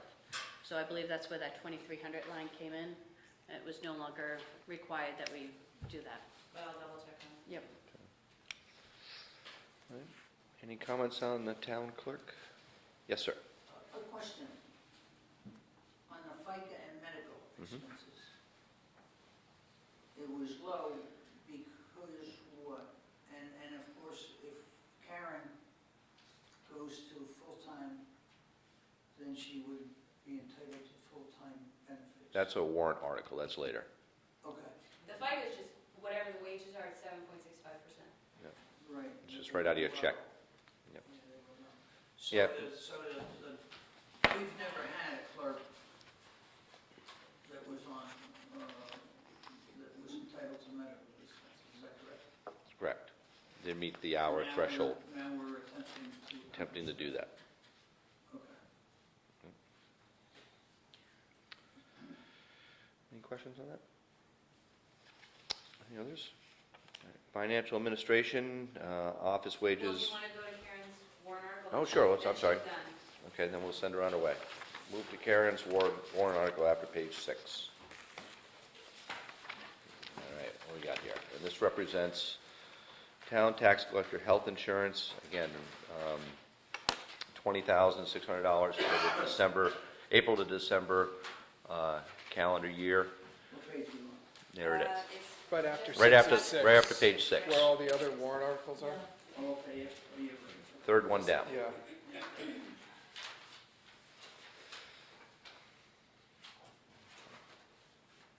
Okay, so then that would be a newly incurred expense. That's right. That's right. But we have to vote on it as a warrant article to include it in any future budget, because it's health insurance, I guess. Because she's an elected official. Correct.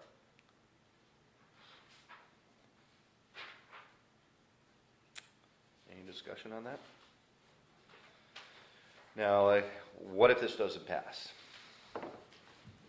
Absolutely, and I have to be prepared that if it doesn't pass, you know, the advantage is I propose a dollar amount based on if I've got insurance. Not taking advantage of the situation. I mean, worst case scenario, if neither one passes, we still have in the budget set up from prior years, Jeanette's salary, which is $20,000 a year for 20 hours, roughly, an average. In worst case scenario, I do 20 hours in the office and I find something else. That would be the worst case scenario. Right. You know, I've landed on my feet and I'll do it again. You know, So that those salaries would be reappropriated so that there well, wasn't a yeah, because full-time if the people, person. my salary still has to be voted on, even, I believe, also as a warrant article. The So- salary does? Yeah, I believe if it's a change to the salary, it has to be a warrant article. I'll have to check on that. And the retirement, the extra retirement system's not in here, and I don't know if that has to be as a line item, if it was full-time. The way I based all the numbers is I figured out how much Jeanette roughly got as an hour. And then I looked at the wages for, in the building, or in the area, and I lowballed my income if I was to pay myself $17 an hour. My position is technically a salary position. So I based it on $17 an hour if I was to work 35 or 40 hours, depends on how many days you want me in the building.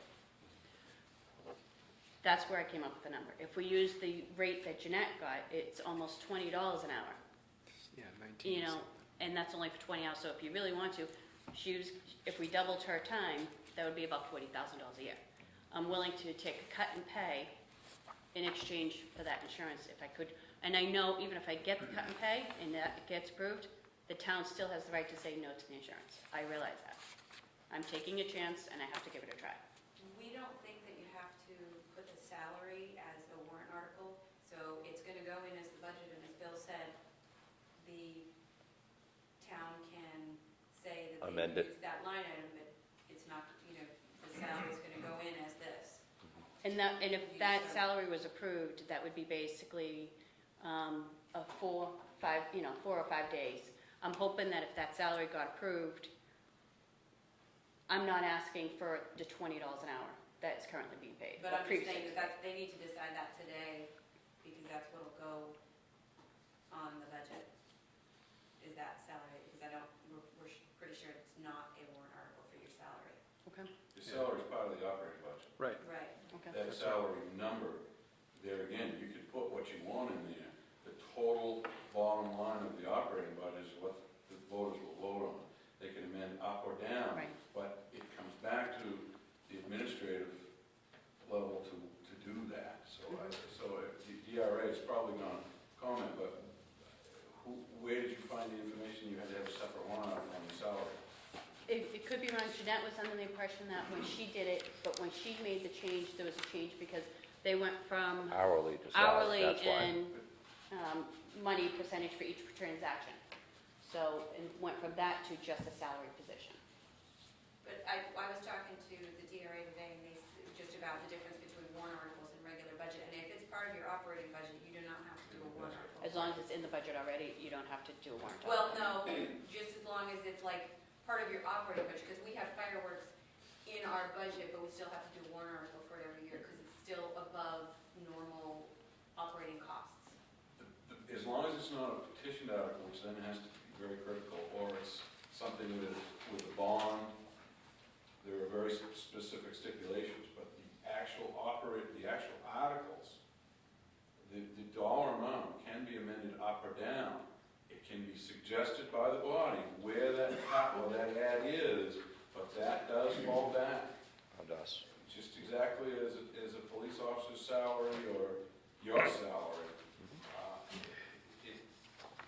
DRA is, I'm sure, going to verify that. So whatever you approve for the salary is what, you know, it's gonna be unless it gets changed in the next year. Right. Now, and I did print out, and I give to the other gentleman, if anyone's interested, is I contacted various towns and got how many hours a week they work on average, what their salaries are, because it is a public information, so they all willingly give the information throughout the state, and how many of them receive the same benefits as any other non-elected full-time employee. So I did get that report, I gave it to them, I have some extra copies if people had questions. You know, are we a rarity? It's not that I'm asking for something that hasn't been done. Any other questions, comments? Jeanette did not require medical, right? She had her own, that's why Yes. we're looking at such a gap here. No turn. And one of the reasons Jeanette worked on average around 20 plus hours a week, around 20 hours. I worked the other 10 plus. And it's always been a part-time position. I'm absorbing most of the hours, and Of the Jeanette and Linda deputy. come in as needed. And from my training and any vacation that I may have. Something I would like to see resolved, not tonight, and I just mentioned it for whatever. I would like to see your hours more consistent with the hours of this office, so that people know a pretty good idea when the things are gonna be open. And I don't like the way the hours are set the way they are now. They're not user-friendly in my way of looking. The only thing that I would agree with you on is one night a week that they don't have, because the people from motor vehicles that could come in Monday nights that I'm open. I'm I already don't care open. what night you do, I'd just like to see a night, but I don't wanna see this where we have a 2-day gap and then 7 to 11 in the morning. And you know, if you stop at Tuesday, the way you have your schedule now, if you stop at Tuesday, there's no hours Wednesday, there's no hours Thursday, there's hours, 4 hours on Friday.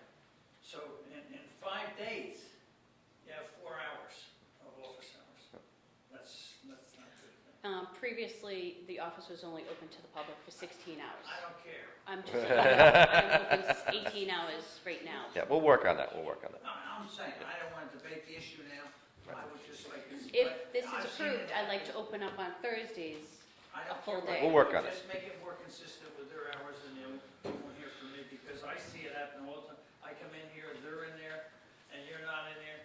Oh, where is she? So then they take their time to explain. All right, let's move on. Let's move on. Okay. Bob? Why they're not open, you know? Well, I just wanted to get clarification on the numbers.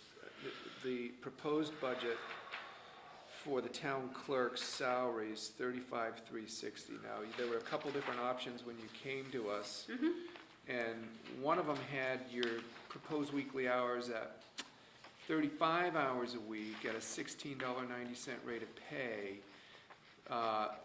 And that's what it would look like if we were open 4 days there, which would translate into 28 hours open to the public and a total of 35 hours a week. So you've got an extra 7 hours there, opening, closing, doing things. And then you had a second proposal at $16.90 an hour for a total 40-hour-a-week proposal, and that's the one that added up to $35,152. Your 35-hour-a-week proposal that had us open 28 hours to the public had an annual salary of $30,758, and then the 40-hour-a-week proposal had an annual salary of $35,152, and your proposed salary is $35,360. So Something's not I jiving. just want to get a better understanding of the differences. After we discussed, I was told that I needed to, none of you discussed anything. I was told it was a workshop, that you would, I guess, discuss things and tell me what you thought. Nobody did. Then I was told I need to have firm numbers for you. And after thinking about it, I felt that, maybe I'm wrong, but I don't think I should be paid less than the assistant in the building. The assistant The tax assistant. town clerk? Administrator. So why should the person who's handling over $4 million in tax revenue be the lowest person paid in the building? I'm like, well, at least if I make it at par because I'm asking for insurance, I figured that was at least reasonable. I'm willing to take the cut, but I figured, like, originally I did do $16.90, absolutely. But I'm like, that's such a random number. And then I thought about it, I'm like, it's a little insane that I would be paid less. I'm like, well, if it's only 10 cents mathematically, that's the only reason why I beefed it up. So this is the same report, but it represents the $17. So you'll see the differences. So it's at $17 an hour. Yep, Okay. and that's what was submitted as a number. So this salary is for a 40-hour week.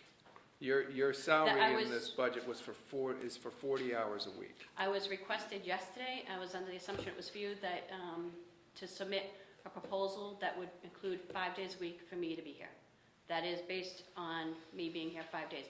If the town decides they only want me here for 4, then obviously they'll adjust the salary down. Got it, okay, so you get the 10 cents an hour discrepancy with what you brought to us before, and then this is the 40-hour work week salary amount there. Got it. Thank you. Perfect. Now I get where the numbers add up. I have a question, and I don't want to, and if you don't want to answer the question, don't answer. If you establish this position as a full-time position and you're honored with the benefits, would it be possible for you to cut out, I know you're a workaholic, I know that, I know. Would it be possible for you to get rid of some of those other outside jobs so that you'd have some kind of a family life and so that I'm hoping to. you wouldn't have to change these hours to match those other jobs? I am hoping to. The amount that I increased just for that one extra day to go to open, say, my intention was to do 4 days, Monday, Tuesday, Thursday, Friday. If I was to be here on a Wednesday, the increase that I put in the budget is about $4,400. I will be losing about $2,000-3,000 for the year by not working somewhere else for what I make at my other jobs. Right. But to me, losing that $2,000-3,000 is worth it if I was to get the insurance. So I have to give and take, and I also have to realize that the town may not want to pay that. So I had to negotiate. The way I was looking at it, I was negotiating in a few areas. I was negotiating by taking less for that extra day. I was hoping might be worth it to the town people. And currently, we're open 16 hours? We are currently open 18 to the public. 18. We used to be open 16. I've increased it by my hours. Well, even the total 35-hour a week has us open 28 hours to the public. Right. So, and you did a lot of hard work to put this sheet together that shows comparison rates for elected town clerks with full-time benefits, and there are a lot of 35s in here. And the salary range is quite distinctly. Yeah, and you've got everything from 35 to 40 hours a week at a $17.50 to $25 rate of pay, and a lot of discrepancies, 23 an hour and everything else. So not that I have some sort of an idea proposal, but it does bring to mind. And as a selectman, I have to wonder: is there a demand to open that office more than to beyond 28 hours a week, which is already 10 hours more than it's currently open, to try and be prudent with the salary use. And that's why I'm pointing this out, because I'm wrestling with that question. So, And I think that the more prudent we can be with this ask, the more likely the townspeople are going to find a way to support this. Any other questions, comments? Very good, Karen. okay. So Thank you. am I leaving this number that's in here then? Well, what do you guys think? Should this thing be a 40-hour-a-week job? Is that what we should be, that's essentially, these numbers, that's what we're going to be proposing to the people of the town. That we have a town clerk office that goes from currently 18 hours a week to being open for 32 plus minus hours a week by these figures. Wouldn't 28 hours a week be enough? Are you guys convinced that this thing needs to be a total of a 40-hour-a-week position and not a 35-hour-a-week position? Are we splitting hairs? Should we not bother? I mean, it's all. I want to be able to justify this.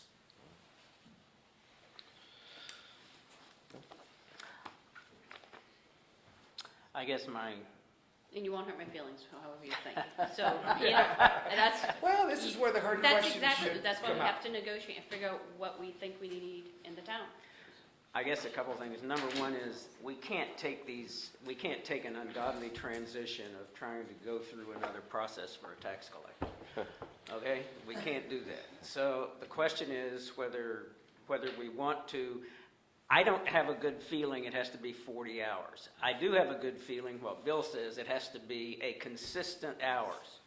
And I don't know how many of those make it consistent, or how much, are you going to sit in there for these extra hours and say, well, where are all the people around here? Well, our office is open 32 to the public. So but you wouldn't match their hours anyway, because you want to do one thing in the evening, right? Well, it's hard because if I was to match their hours, then it's 8 to 3. And I wouldn't be able to deal with any of the people who have to go to work for 8 to 4.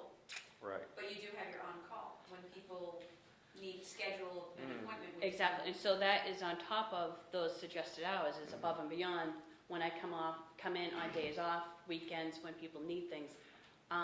They have access to my phone number to call at any given time to make those arrangements, and as long as I'm available, I can do it. Fortunately, I live close. I don't think that's the question Bill is asking. I think people they come down. I mean, if they have a big problem, they come in, but they don't call and say, can I make an appointment with you? I think it's a matter of. She should have to do that. Right. I don't I have a either. question, dollars and cents is what I'm interested in, not hours. What's it gonna cost the town to go from 30 to 40 hours a year? What's it gonna cost? From 35 to 40 hours a week? From 30 to 40. We don't have figures on 30 hours a You week. have it for 35? 35. Yes. What's it cost us to go from 35 to 40? $5,000. So it'd be 10,000 if we went for the other way. It'd be what? 10,000 if we went from 30 to 40, I would assume, right? Right. $5,000 a year is the difference. We're running a business here. We can't run it like a candy store. You know, we have to have hours. The public needs to have access to these facilities. And you know, I don't blame Karen for looking for medical. Everybody is. Everybody's upside down. So consequently, it becomes our responsibility. And I don't blame her for looking for it. I would be too. You know, it's because we haven't had it in the past doesn't mean that we're not gonna have it in the future. Well, if at 35 hours a week, she gets the medical, That's right. and that $5,000 savings represents 25% of this insurance. Right. I was just going to say Premium. that. That would be So- my inclination.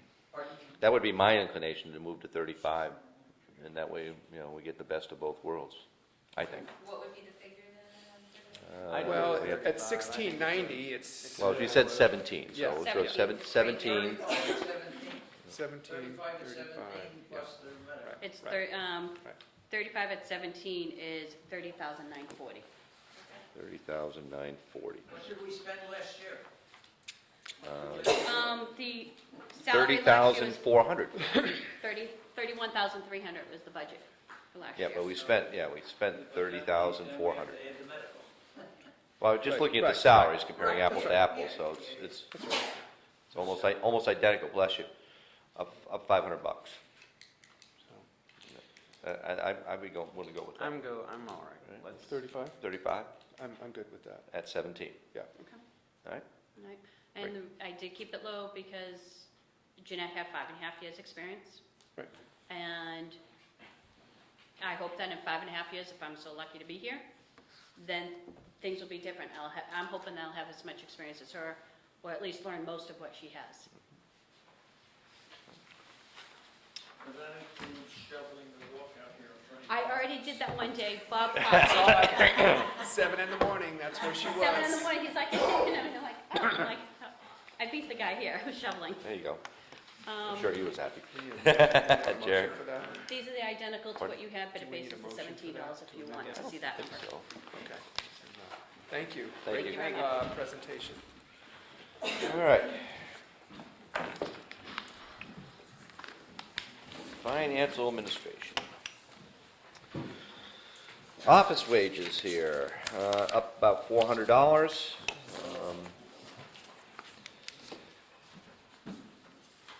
FICA and medical is down 300, 41? The medical's down because of different selections from family versus two Oh, people yep, versus, okay, so that changes that. right. And pension is up $820. Again, that's all tied to the salaries. Telephone remains the same, and utilities remain the same. Even though we're a little bit over budget on the utilities, you don't think that might be needing a little bump there? No, when I looked at all the reasons why we were up, it looked, and I can't remember, I don't have the general ledger right here, but it seemed that because of certain things that were in there this year, that we would be okay with the Okay. 62. Office expenses, up $500. Went over budget. Need to file cabinets for the deeds, I guess. Postage remains the same. Advertisement remains the same. Obviously, we went over budget this year, but hopefully that won't happen next year. Any questions on those items? County expenses, up $2,000. It means we probably have something due. Well, basically, it is taking advantage of the services that they are going to offer. I've been working with a new CPA firm, and they will do like a quarterly check, and that way it kind of eliminates the need for a full-blown audit, which we had talked about at one point, which is 20-something thousand initially for the first year. So this is a kind of a good way to work around that and still keep a town auditor. All right, all the other association dues, computers, support technology, registry recordings, minute recordings, and equipment repair and purchases are all the same. We didn't use any of that money for equipment repairs and purchases. Anything we got coming down the line there? Not that I am aware of. Training expenses, phone system, we got That's on gonna a be a new warrant special article. warrant article for that one, because that's an expensive bit of phone. Training expenses are up $200. I figured we may need it. Yeah, take advantage of those LGC programs, Yeah. those are very good. I've done a couple of those myself. Payroll processing fees the same, town report printing is the same, and bank fees. Probably should move that up to 200, is there something? Do you want to go up to 200? Yeah, just make sure we cover that, it's not a big Okay. increase, obviously. The bank fees? Bank fees will move up to 200 just to make, it's probably gonna be similar next year. So, total increase of $648 now, which is nice to see. Assessment, we got, Now, I put the full 60,000 in there because Jason is doing the full reevaluation, which he said was gonna be an extra 20,000. But we do have a capital reserve fund for it, for the reval. So I don't know if you wanna just take it out of there or put it in the budget. So I didn't know how you wanted to handle that. how much is in that account? What's in there? Oh my gosh, I should have printed it off. I don't have that in front of me. It's, I'll have to I double mean, if check. that's what it's for, I mean. It has enough. It has enough to cover the 20.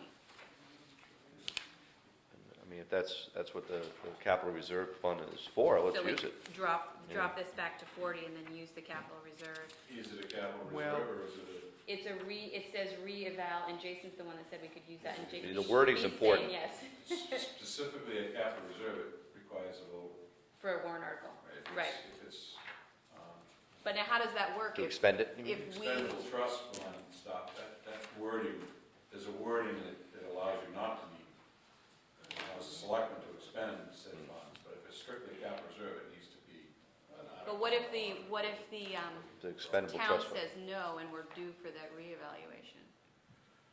They can't, They can't say no. they gotta be down. Right. They're gonna pay for it One way or Okay, the other. all right. But- All right. Well, I mean, the other option, I suppose, is just put it in the budget and not have to deal with the wording of the Right. capital reserve fund and then have It's just a to, matter of checking that article, how it's. yeah, let's do it. Capital reserve for expendable trust. I don't think it's an expendable trust. I think it is a capital reserve. That would require an article, vote to approve. But if the money's there, why would it be denied? Yeah. I agree. Oh, right, 'cause it wouldn't. Legal expenses, stay at 40 grand, hopefully, save some. Planning board wages, nothing was proposed. Well, those are just meeting minutes, so Oh. they're not specifically separated out, but we put them. That's all we paid was $185 in minutes.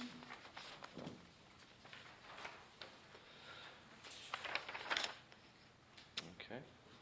Page 2, master plan build-out. Appropriated 15,000. We encumbered the rest of it so we can have monies for this year. Since we had a contract out, we had to take that money and put it aside to honor that contract. Proposed is 12,500. No, I was just taking what was encumbered, so that was wrong. I shouldn't have put that in there. So what are we proposing for next year, Richard? Master build-out plan. Oh, we're not gonna go over the money that was encumbered for the. The 2,500. The No, 12,500. it's 12,500. That's for the master plan and the build-out, Right. hopefully. Any mailings or anything we need? Well, I put 3,000 into our planning board budget. For expenses there? And that should cover a mailing if we can't join it up with the June tax bill, which is one of our ideas, was to save the cost. Right. The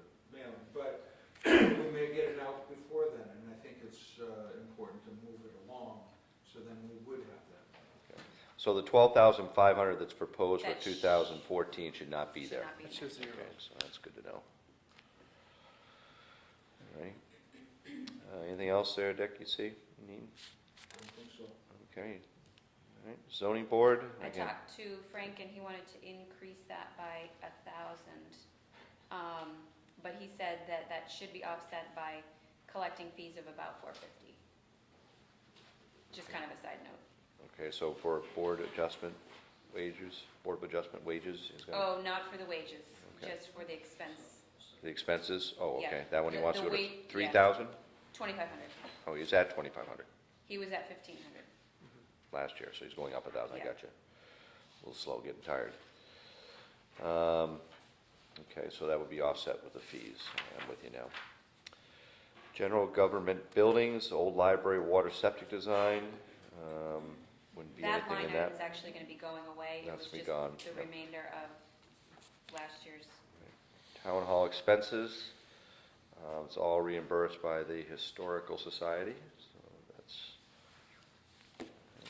So the rest of these, the ball field, the town office, those were never broken out before. Right, They and were that's- in there, but I wanted to have them broken out because it seemed to make more sense. Is that just the electrical? Yeah, so if you look on like ball field, you've got electric utilities on the notes on the right-hand side. Okay. okay. All right, old library expenses, 2,000, again, that's the heat, I That's guess. the heat. Yep, we just went over that. And here's the big one, this is the maintenance of town buildings and parks, this is the one that we divvied up, correct? Yep. All right, so this has now been reduced from 37.5 to 20,000, and that 17,500 has been moved into appropriate departments now that actually do house the buildings that are being maintained. Right. All right, so that's down. Diesel, no change. I don't think those numbers, the intergovernmental diesel was always just a school bus, is that, I don't think you number. Unless you put something else in there, those numbers can't be right. What, for the 17,000?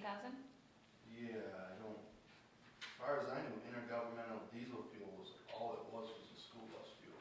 I'm pretty sure that's what we have in there. I'll double, we can look at it. A school bus don't use $20,000 in those. I don't Well, believe. all right, we'll look at that. Maybe, maybe I'm way off, but I. I'm pretty sure that's all that's in there, but we'll double Oh, check. I could be wrong. That could be cool, All right.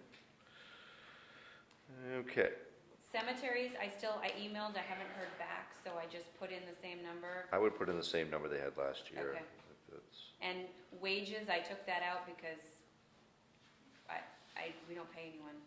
What he gets paid out of, there used to be, well, the maintenance of that was the maintenance, the mowing and stuff. But that's on, obviously another line item right below it, so. All righty. Nothing expended this year. All right, property insurance, property liability insurance, 50 grand.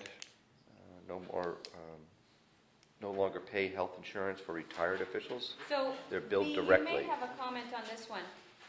The health insurance others, I've been told that was for that 29,000.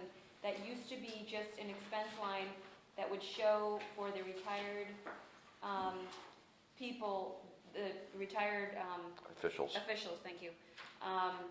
But we know now it's paid directly, it's, the health insurance bills the individuals directly, so I didn't think that we needed to keep that line item unless it's for something else. I think that's correct, because it used to be you had to raise the money, even though it was reimbursed by those people that had the. Yeah, and it doesn't go through us at all, it's Right, completely, now it's staying there, so you wouldn't need it Right. as a line item. okay. Jay? The policy, I'm just wondering if the policy is still the same as it always was from 15, 20 years ago. Any town employee leave, like if they leave, get done, they can maintain their health insurance, they have to pay for it all, but they can still stay on the town's policy. Is that, do you guys understand that that's still the way it is? I believe so, yeah. Used to be for 2 years. That's what they're saying, they're billed direct now. Yeah, I understand the bill part, but what I'm saying is, when a town employee either retired or got done, if he wants to keep the insurance, they can keep it, like there was selectmen here that kept their insurance for 10 years. He's saying that it's different than like a regular COBRA policy Yes, that lasts not the 18 COBRA, months. It was, the policy was, because I remember I get the policy that I got when I retired, that's, back in the 90s, when a selectman got done as selectman, if they wanted to be on the insurance system through the town, they could stay on it. right. They had to pay It's a- 100%. There's an RSA on that, check with DRA, but unfortunately, I believe it's elected officials that qualify for the town insurance have the ability to keep that insurance when they retire at their expense to reimburse. I don't think it was town employees. It'd be nice if it is, but I'm reasonably sure that the RSA is clear that it's Yeah, I think. an elected official. I But think you may want to check in that. I'd love to think for any of our employees' benefits an employee, but I think it's strictly elected officials. That qualify, i.e. selectmen. It's not just. But elected not many officials. people can take advantage and pay that full amount anyway, Right. you know? So, but, do you want me to check on that for you? Yeah, I'll write a note here, town employees. And you think that's in an RSA? For sure. RSA meaning that just law says that you can't do that? Or it's It says offered. that as an elected official, you're entitled. But talk to the LGC or Yeah. DRA. Yeah. Find out. But it's a good point, because it certainly affects people's thinking. Sure. With benefits, the cost benefits there. So I took that 20,000 out because I didn't think it applied anymore. Yeah, that sounds like it does. Dick, you hear anything? Alrighty, moving on here. Let's see, I lost my spot. There it is. Okay, building inspection, expenses, gonna stay at 15,000. If you note that we only spent 3,700 of that 15,000. Septic building design review, up data by 1,000 because we were over budget, and total building inspections will be up 1,000. That's the total for those line items there. Did we get the final bill from Andy? No. Any questions on that page? Yes, Karen? Just one thing I did take note, it's in regards to my budget, and it wasn't listed here for town clerk, is when you work a minimum of, or an average of 35 hours a week, you're entitled to the New Hampshire retirement system. It doesn't show up on either here or the warrant article, so I just want you to be aware in case we have to put that somewhere, or in case you need to discuss it. I did make a note of that, and I'll double check on that for you. Because you don't, when I spoke to the attorney, you don't follow the employee policy manual, so I'll have to double check on how that works for Elected. elected officials. Right, and what other town clerk said is, as a courtesy, they follow the employee handbook to be entitled to either 30 hours for health insurance or 35 to have health insurance and retirement. Even though they're not required to, they do it as a courtesy. Okay. And I have kept the town cards for it, so. On the building inspection, Yep. it's probably minuscule, it's probably not gonna be a lot of money, but are you gonna pay Goody's time out of building inspection Sure. payroll? Yeah. I mean, I don't know if it's gonna end up being more than he's working now or not.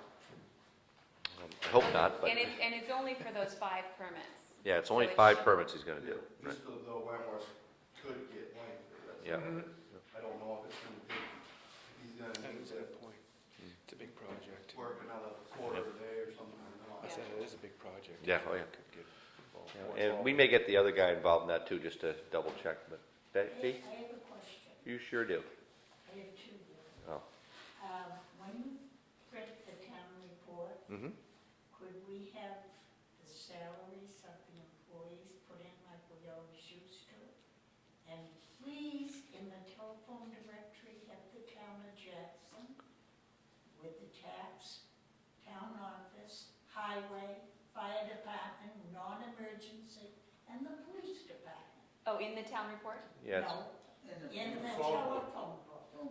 Oh, yes. Because I Oh, have yes. had several calls. What's the number for the police department? Because you shouldn't be calling 911 for a question. Absolutely. Or if you want to contact someone who's at the fire department, you don't call emergency numbers. So do you want individual employees listed? Yep. Yep, The school does, and we always give them a tap. okay. And we have that a few years ago, so I can look back as to how. I have all the town reports from 1901. Do you want me to find No, them? no, if I could just take a peek at. You weren't in them all, were you, Pete? Do you know You may not walk approximately? out of here. I can look, because I have a good idea now. Maybe like if I go back to 10 years Yeah, ago? I can check it. Okay, thank you, B. All right, last thing on the page is public safety. I guess there's nothing in there for that. All right.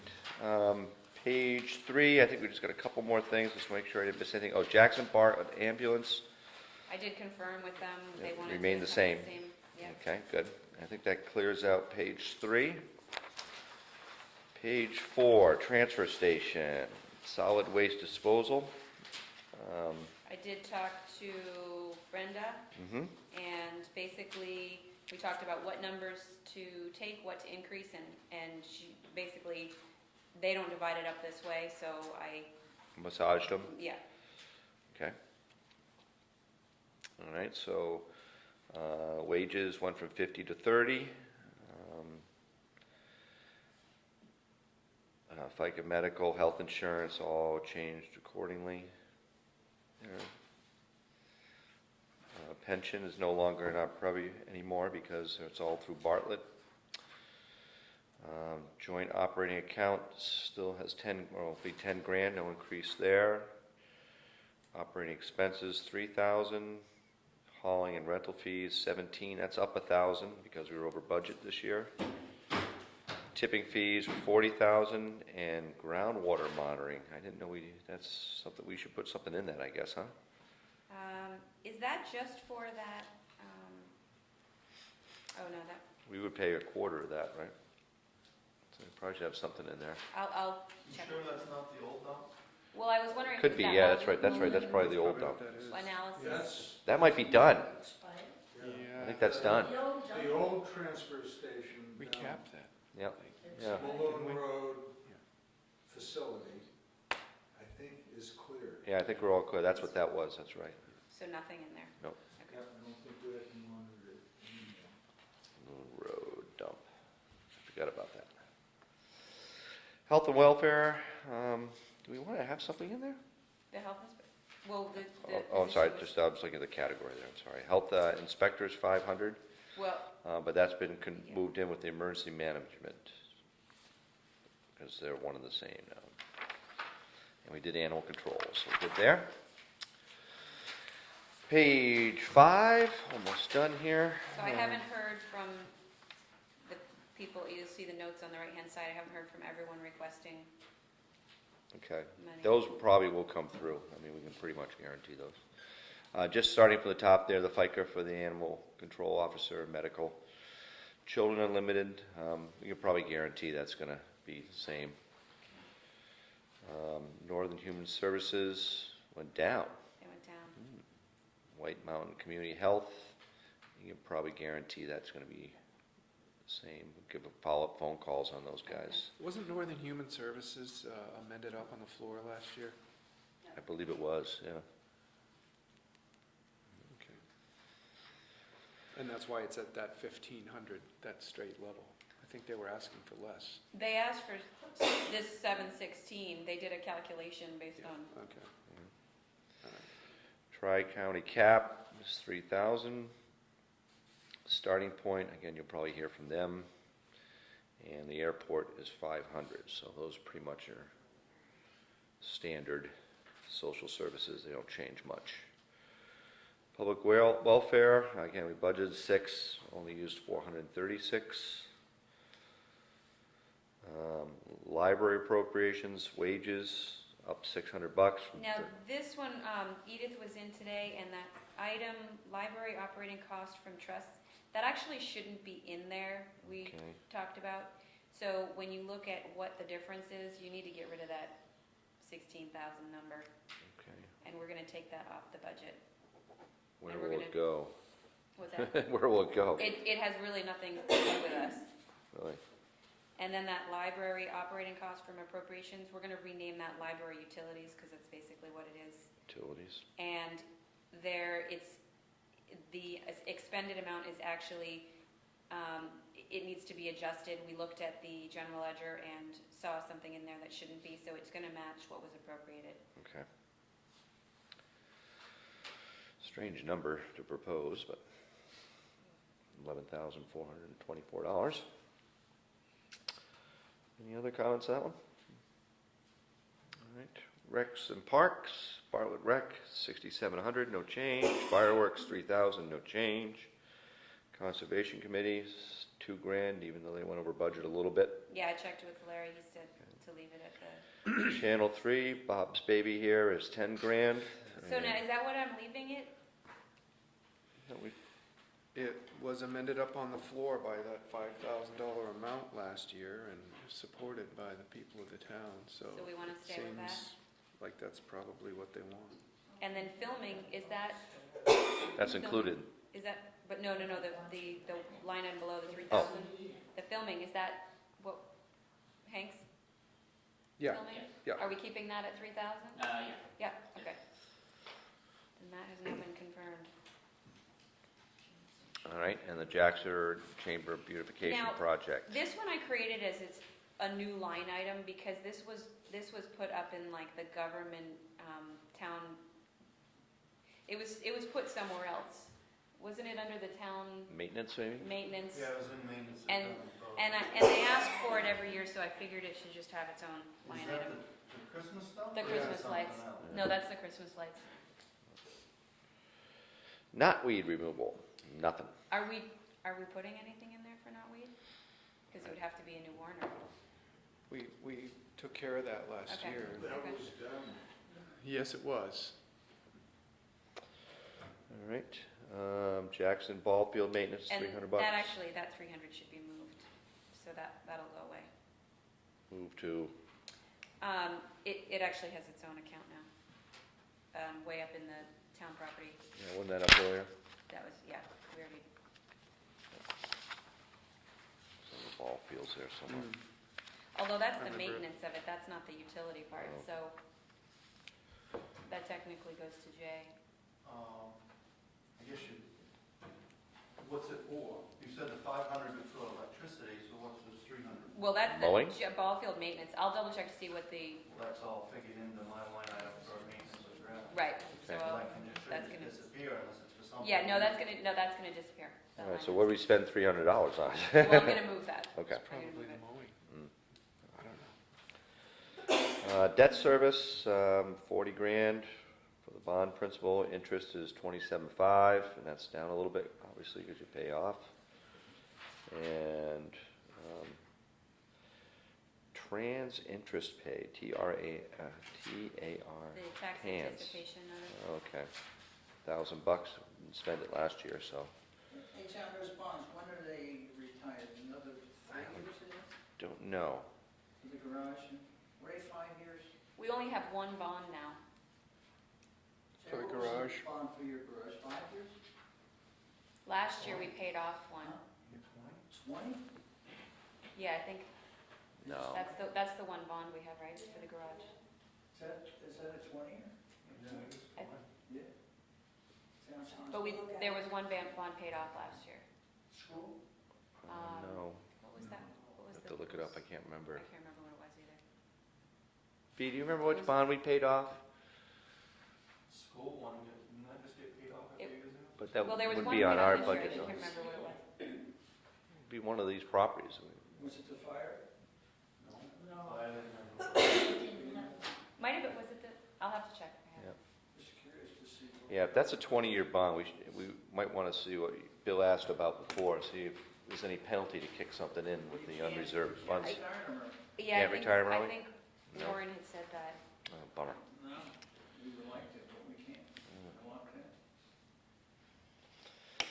Alrighty, capital outlay, fixed assets, vehicles and equipment, others. Again, those are just, that was the grader involved there, that's 100, was it And the 175 Yeah. for the grader? And that part, paving part. Paving for the other part, right? All right, page 6, special revenue funds, money markets, nothing. State block grant, 38,000, that's for the roads for Jay. Down to the trust funds, capital reserve trust funds, we have Baker Prospect Farm, And Larry said nothing on that. nothing. All right. Fire truck, 100,000, we talked about that one already. Heavy highway equipment capital reserve fund was 30. Highway truck capital reserve fund was 50. Old library capital reserve fund was 60, and the police cruiser, 15,350. We already talked about those. Are you leaving the old library at that? To be That's voted- gonna be a warrant article, I any, know, to be Oh. voted on, is that what you're gonna leave it at? Yep. I think I am. You Yeah, agree with that? yeah. Okay. None of us suggested changing it. Road construction capital reserve, 100,000. We upped that from 63 to 100 just a little while ago. State aid reconstruction is 30,000. Again, Jay hit that when he was here. Taxable trust, expendable trust funds, excuse me. PD equipment, 3,000. and then I think I have to check on this transfer, because I'm not sure about Yeah, I don't recall that one myself. being there, With the new contract, that might affect that one. so I'll check on that. Yeah.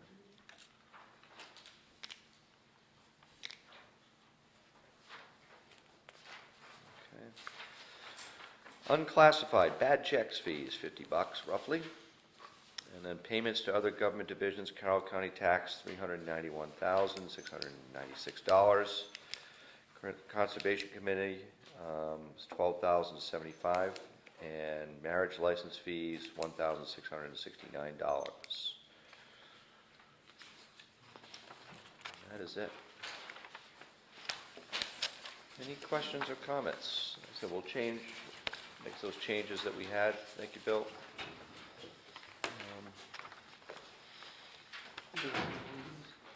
You can redo these? Yeah, we'll redo those one more. Do we need to have another meeting to? I don't think we do. Very good. I think we Good can job. just Thank you, guys, ensure ladies. those changes. Great work, Thanks. All right. great work. Any other comments from the gallery here? I almost said peanut gallery. I did say peanut gallery. So did you say we do not need another one? We went through everything. Okay. Take a motion to adjourn the meeting. So moved. Second? All those in favor? Aye. Aye. Great job. Thank you, everybody, for your input. Yeah. Appreciate it, muchly. And I Coming think down those here are and being mine. part of the system. Running again? Yes, I am. As a matter of fact. Good sheet. Good worksheet. Thank you. Glad it was helpful. I tried, I